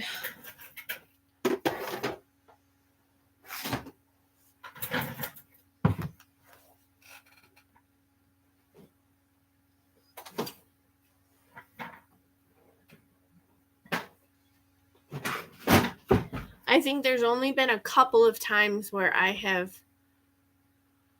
purchased some items with our regular income. So my machine here, yes, my previous machine I purchased using our money, like my husband's income. I used that to purchase that machine, and then I traded that one in and added a little more to it. Yes, that was our family income, but we were able to recoup that quickly. It wasn't some people spend thousands upon thousands upon thousands of dollars on a machine, and they pay it off over time. I don't do that. If I'm going to purchase something, I'm not allowed to purchase it unless I have the cash to do it.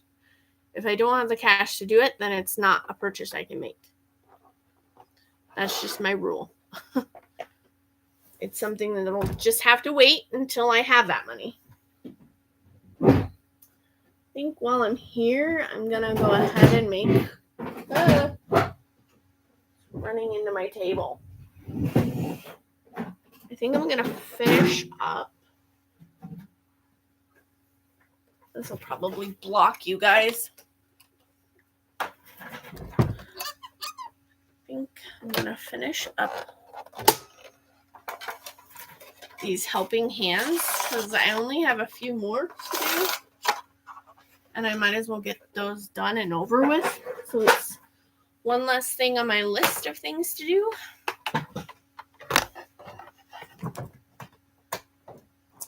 Nope. Yep. Okay. And I do have to iron some stuff. Hold on.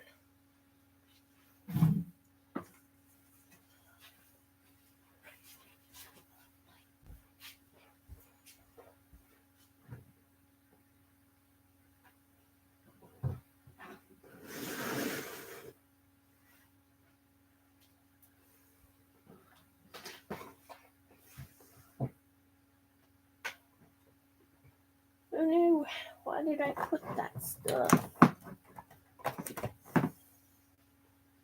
And after I finish up the helping hands, I will probably sign off for the day. Because my husband will be coming home soon, and I want to spend a little time with him. Because I swear he is always working. Now I have to find the pieces that I had to iron, and I can't find them. Ugh.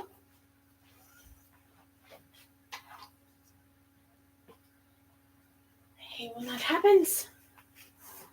There we go. There's some of them.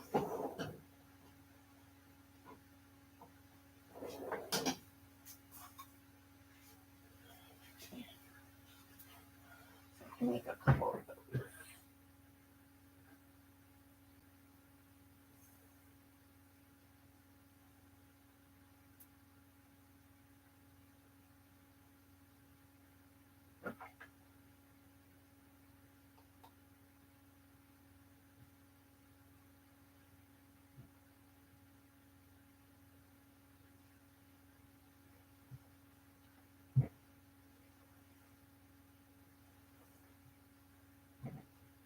So what I'm doing right now, what I'm doing right now, I'm just ironing. I'm ironing this fusible fleece. I think it's called fusible fleece. Onto some rounds of fabric. And this is what I use for my helping hands.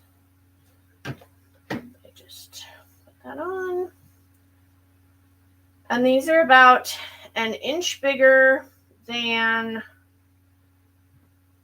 hold on. Sometimes there's a little too much overlap and I don't want my iron to get sticky.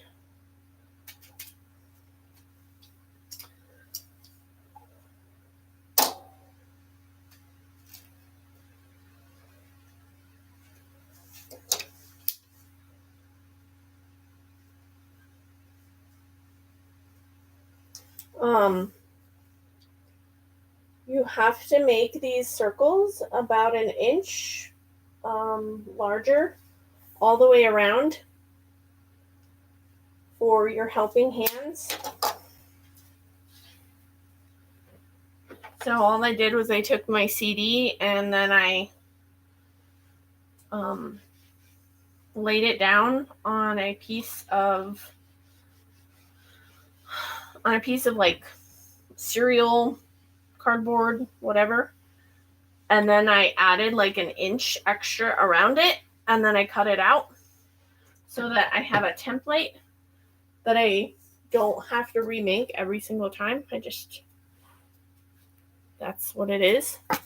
So I use that to cut out my fleece circles and my fabric circles.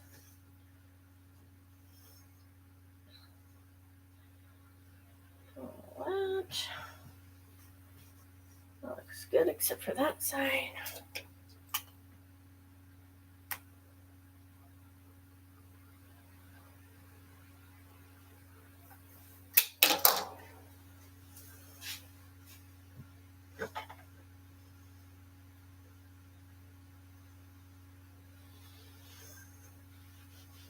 And so I just press this down.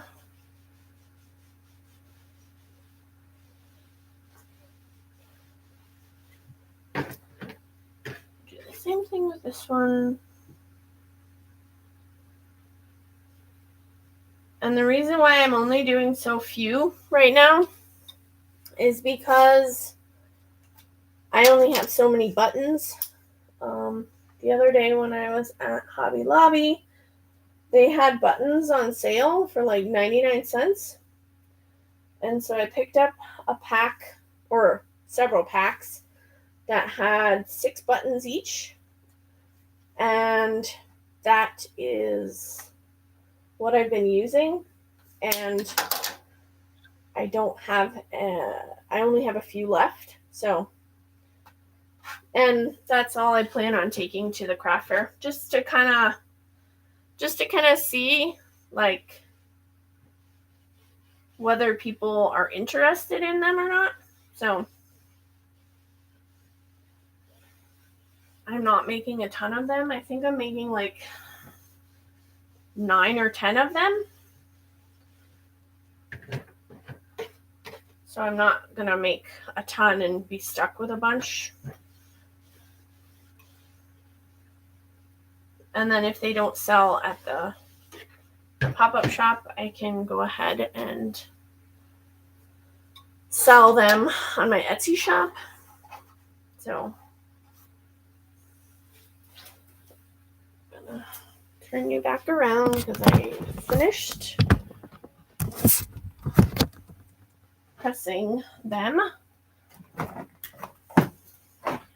So for these, it said to use, or where I got the pattern from, well, I didn't get the pattern, but the tutorial I watched was on YouTube, and it's from a lady who lives in Australia, I'm trying to find her name again. Christine's Home Affairs on YouTube. I watched her tutorial, and she uses a very thick yarn, or like, not yarn, thread, or she said top stitching thread or upholstery thread, I think. I bought this top stitching thread. I think it could be better. Personally, I think it could be better.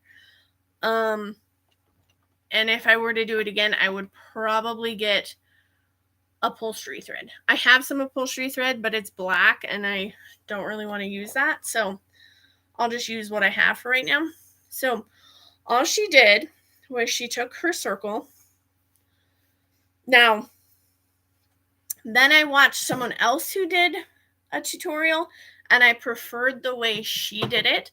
So instead of sewing it like this, I flip it so that the fuzzy, fleecy side is up.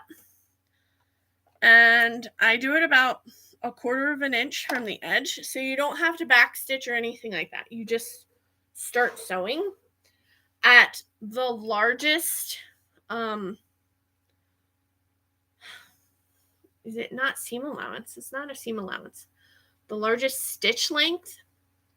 Mine can go up to 6, but I noticed that I preferred 5 or 5.5. So right now I have it at stitch length 5.5. And so I'm going to go ahead and stitch around the entire round of my fabric. And lately I've noticed my machine has been acting a little strange. So we will see if it acts up while I'm doing this. So who knows? Maybe it was just too hot the other day when I was using it because I made a lot of them. I don't know. And this particular machine I actually got for free from a lady here. She was a follower of Cindy Moncada. She was a follower of hers, and she was trying to give away her old machine because she had purchased a new machine and she wanted to like bless someone with it. And all the people that they reached out to give it to were like, no, I don't want it. Or I think she reached out to like 2 people, and they were like, either said that they were getting a new machine or they didn't need this machine or something. And then Cindy reached out to me and said, hey, she wants to know if you want it. And I was like, sure, because this can also embroider. Now, granted, it's an old machine. It's a lot older. So it has like special cards and things you have to insert in it. So I was able to test drive the embroidery part of it, which made me want to try like the ones that I could purchase my own. But I don't think this is a machine that you should purchase for the embroidery. This machine is the Husqvarna Viking 1 Plus, and I got it for free from a lady who was a follower of Cindy Moncada's. It was a long time ago. I think it was like 2 years ago that she was giving it she was trying to give it away, and nobody would claim it. So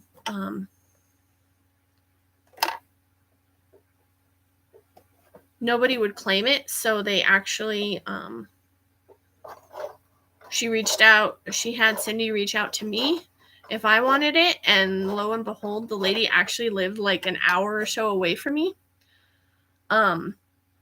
So she literally like lives an hour something away, and she drove up here to deliver it to me. This was a couple years ago. Her name was, what was her name?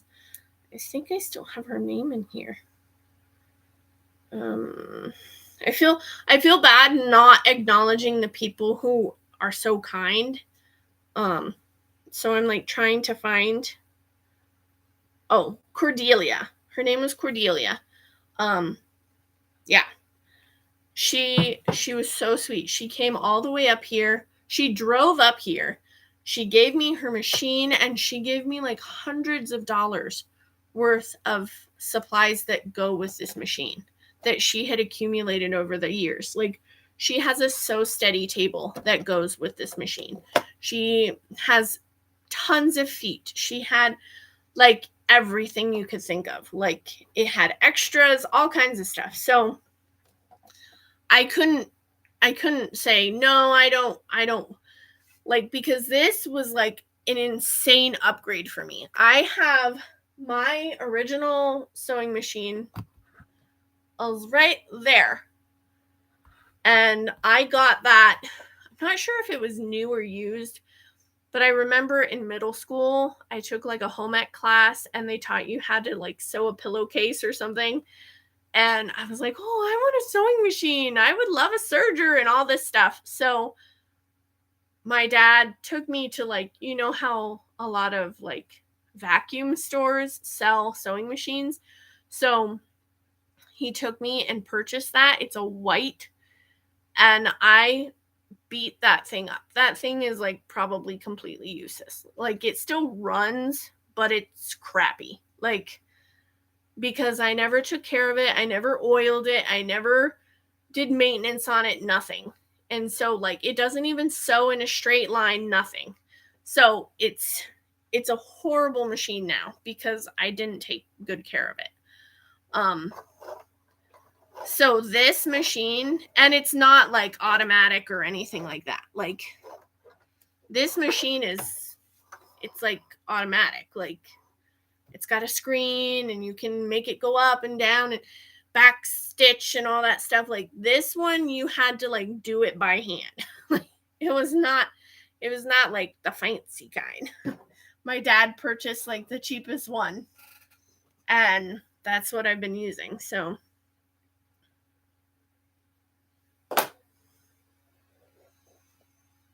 you can trade them in. I never knew that, but they'd probably give me little to nothing for it. For this machine, it's probably not really worth a whole lot. I mean, it's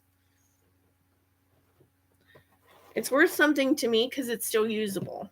So let me face you down so you can see what I'm doing. Okay, so I just lay these strings down and I pull these strings to tighten the fabric around the CD. So you lay the CD down, and then I just take these strings, and since you didn't backstitch or anything, you can then pull this down, and then you have to tie it, which is probably the most difficult part. Let's be honest. You're trying to hold it at the same time.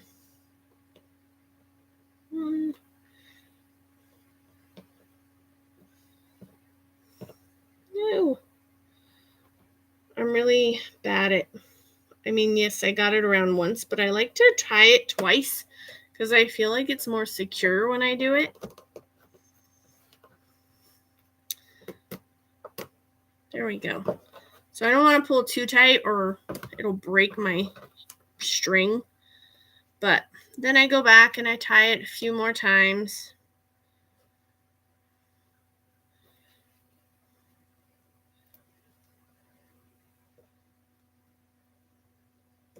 Like that. And then here, these are the strings from underneath. I pull that down to just tighten that a little bit. And then I tie those in a knot a few times.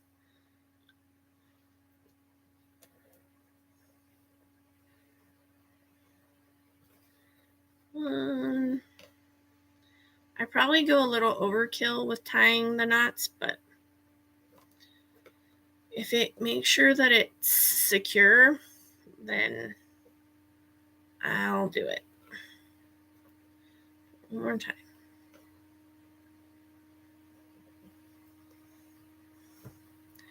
And then I take these yarns.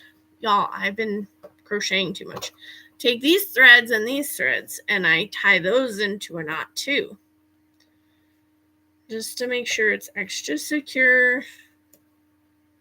And hopefully nothing will be coming apart. One more time.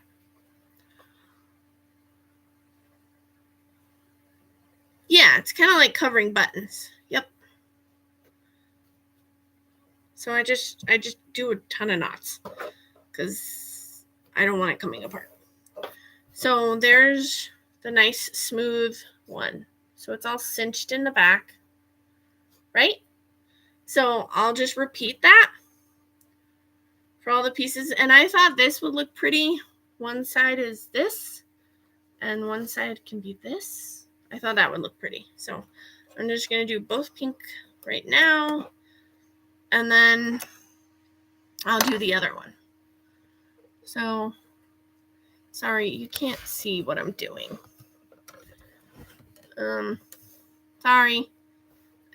I would tilt it, but it's not gonna help. Okay, so I just go around, keeping 1/4 of an inch around the edge.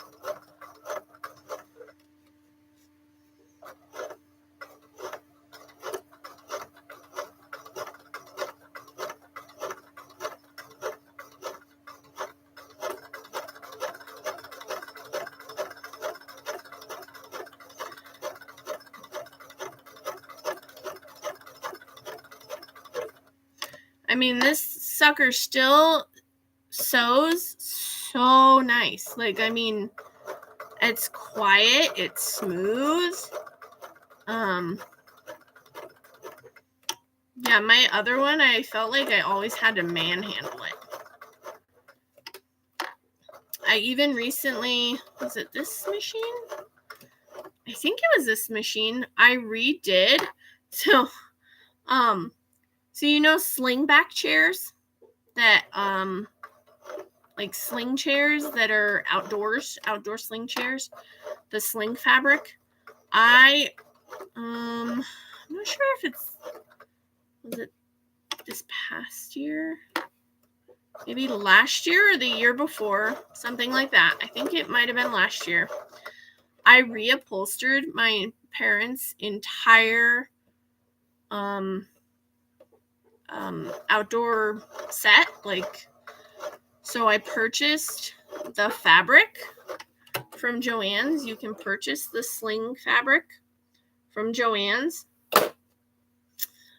And I reupholstered the entire set. So there was 2, 4, 6 chairs. It was a nightmare. It was a complete and total nightmare. But if you really want to save money and not have to buy a whole new set of chairs, it's worth it. Because I mean, I think it was like $100 and something, like $100 and I mean, it was definitely not more than $200 to reupholster all 6 of the chairs. But it's definitely hard. It's a lot of work. And a lot of elbow grease, because trying to take the splines out of those chairs is a nightmare. I'm lucky that my dad was there, because my dad is like really like insanely strong. And so if I would have been up to my own devices, I would have had to figure something out. But luckily he was there, and he was able to like I thought we were both gonna have a heart attack trying to take those chairs apart and put them back together, but we did it. It was a nightmare, but they're all done. They're all done. And I use this machine to sew all of it. So I use this machine to sew all the like casings for the spline. So it's been a good machine. It's served me well so far.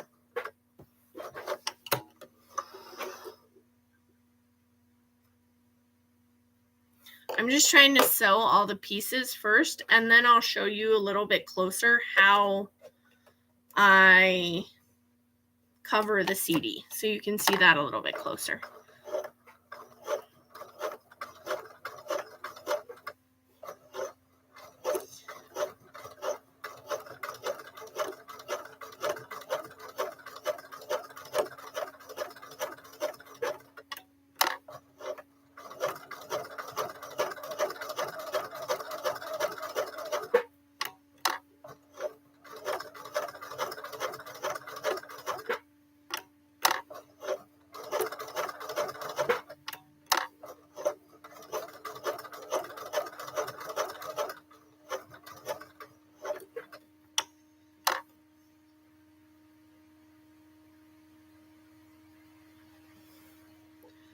Well, and also the thing is, like, so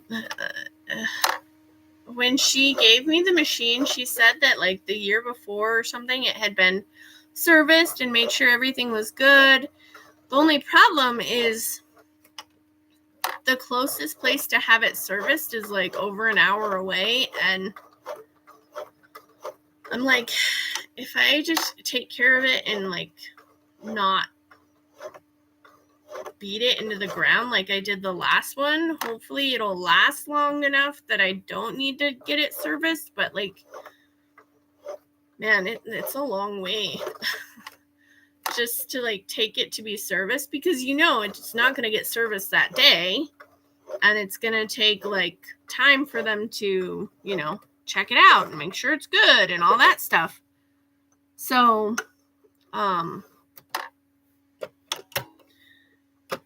I'm trying, like, really hard not to need to, because taking it in and then having to come back would be a pain for me, because I can't just up and take my kids, like, over an hour away to be like, hey, let's go check out this place to fix mommy's machine. I'm gonna put this aside for right now. It's a heavy sucker too. It gets heavy. Okay, so here's my sewn pieces. So you take it with the fleece side up, and you take your DVD or your CD. These are just blank.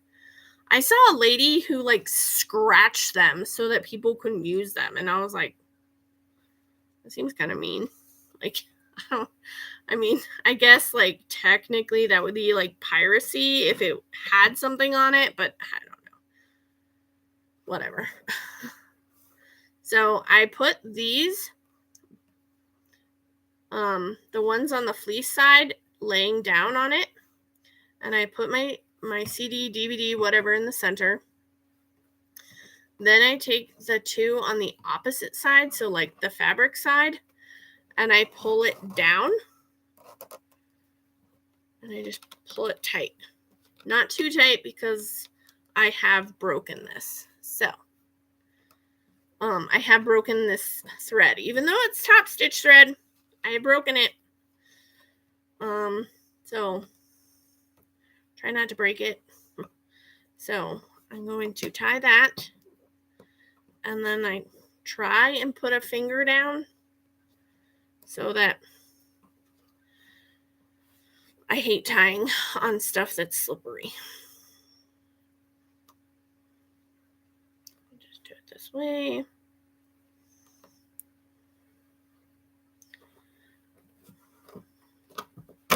See? It broke. Okay, putting that to the side. I'll do a new one. I knew something was going to go wrong. It's just my luck. Wow, these have nothing on them. What did I do? Like, they have nothing on them, which is fine. Ooh, this looks like it has something on it. I don't know. This one definitely doesn't have anything on it. Okay, so I just want to make sure none of these actually have anything. So there. Let's make sure that this one doesn't break.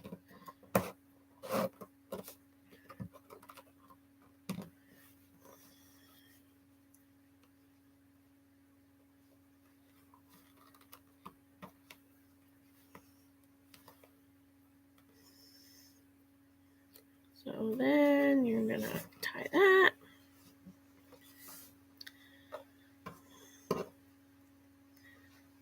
To grab that.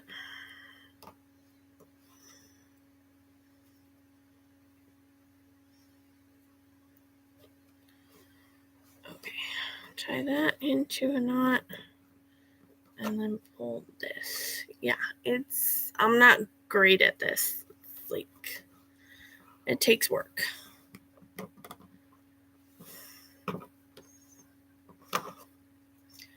It looks tight enough. The only problem is it's got like this weird, I don't know, it loops weird.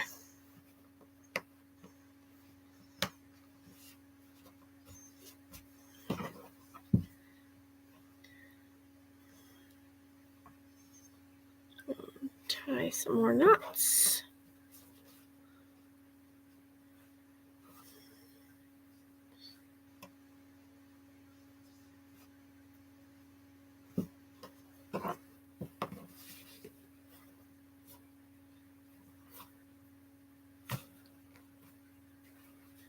One more.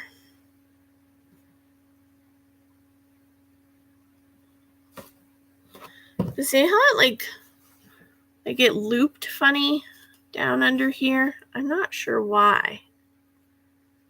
I don't know. It's been doing some funky stuff when I try to sew. And I just hope it doesn't interfere with the use of it. I don't know.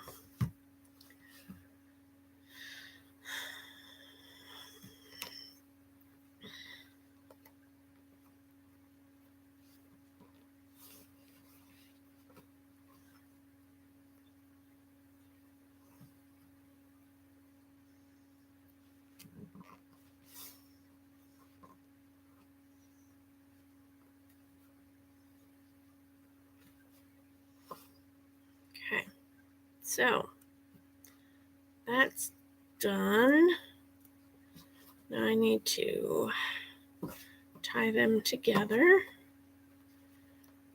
1, 2.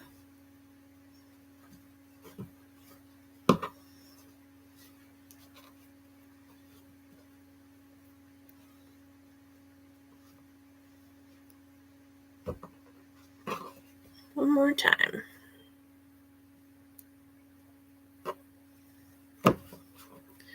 Then I will trim that.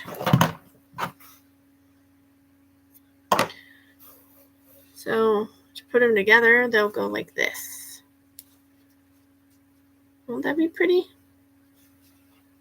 I like the color combination. So that one's set. Now I need one more. And then I will have to re-sew the other one. Great. I've done that a few times with my stuff, and it's getting old. I probably need a different thread so that I don't have to worry about breaking it all the time.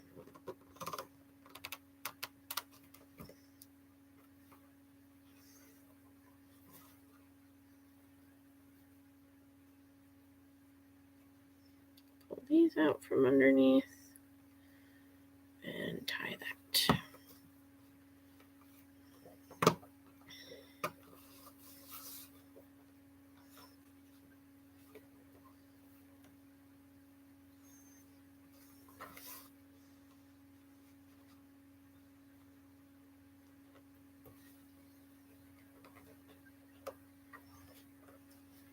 Who knew? It's not going to look right. I think that's tight enough. I'm afraid to pull. I don't want it to break.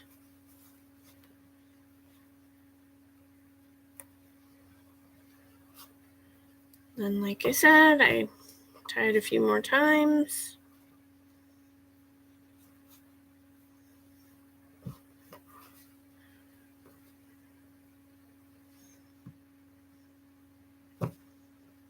Okay, that one's done, and then I pull these threads a little bit, and then I will tie the underneath thread, which is technically the top thread.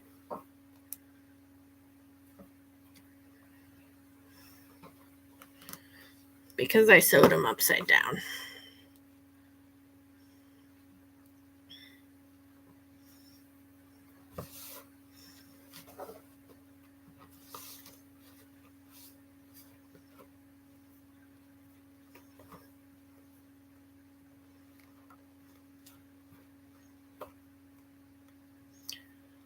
Yes, it's a lot of knot tying.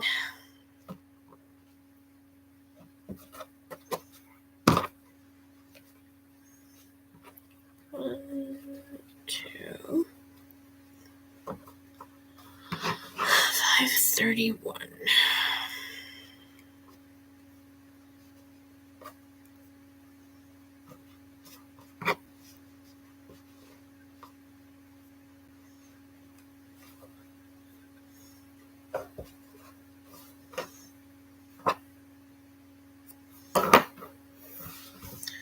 And there's another one, which this will actually come in handy because then the button goes in the middle and you won't be messing with any of the design. So this one I'm going to have to redo because it snapped on me. But the thread that's still left in it is still pretty long, so I save it to sew on the button. So like this thread under here is really long. And this I can use to help me sew on the button. This one's not as long. Okay. So I'll go ahead and re-sew this.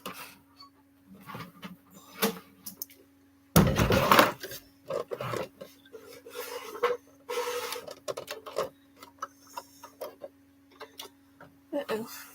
I unplugged it. That wasn't so smart.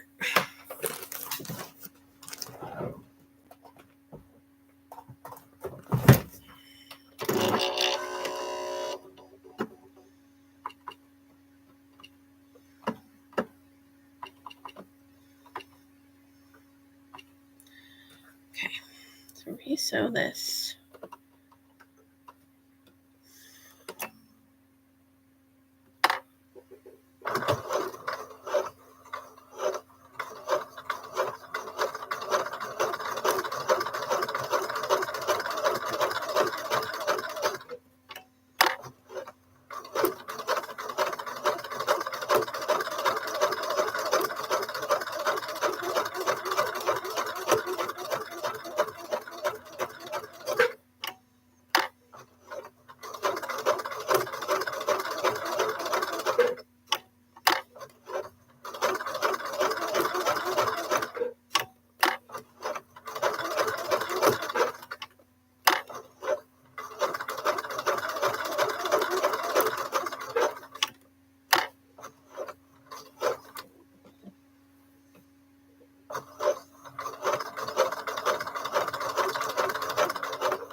We'll call that good.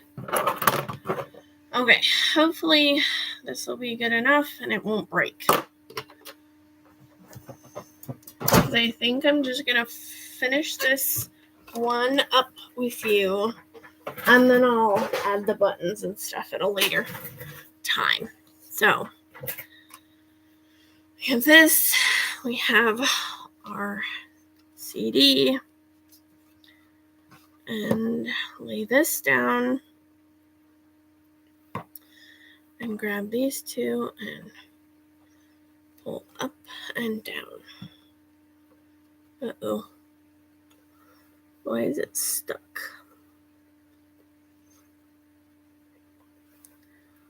Something is stuck. See, this is what happens, is it gets twisted. Well, I may not be finishing this one with you guys.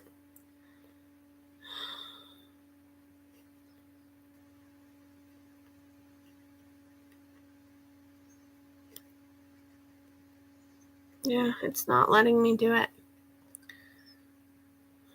Okay, well,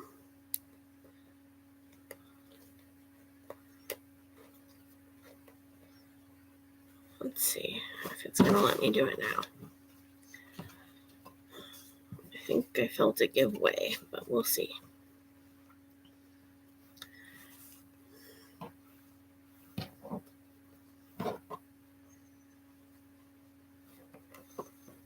Nope. Oh, maybe. Ooh, it might work. It's getting stuck again.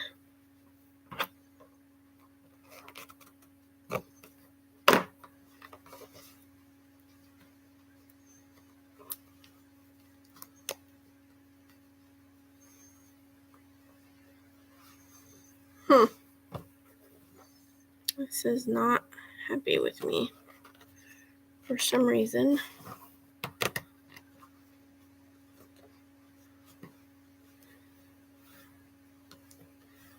This. Oh, it's not working. Okay, well, I think that will do it. Been on it for 2.5 hours, so I think we're good. Thank you so much for joining me and helping me work on some of my prep for my pop-up shop. And I will see you guys next time. Thanks for watching. Bye.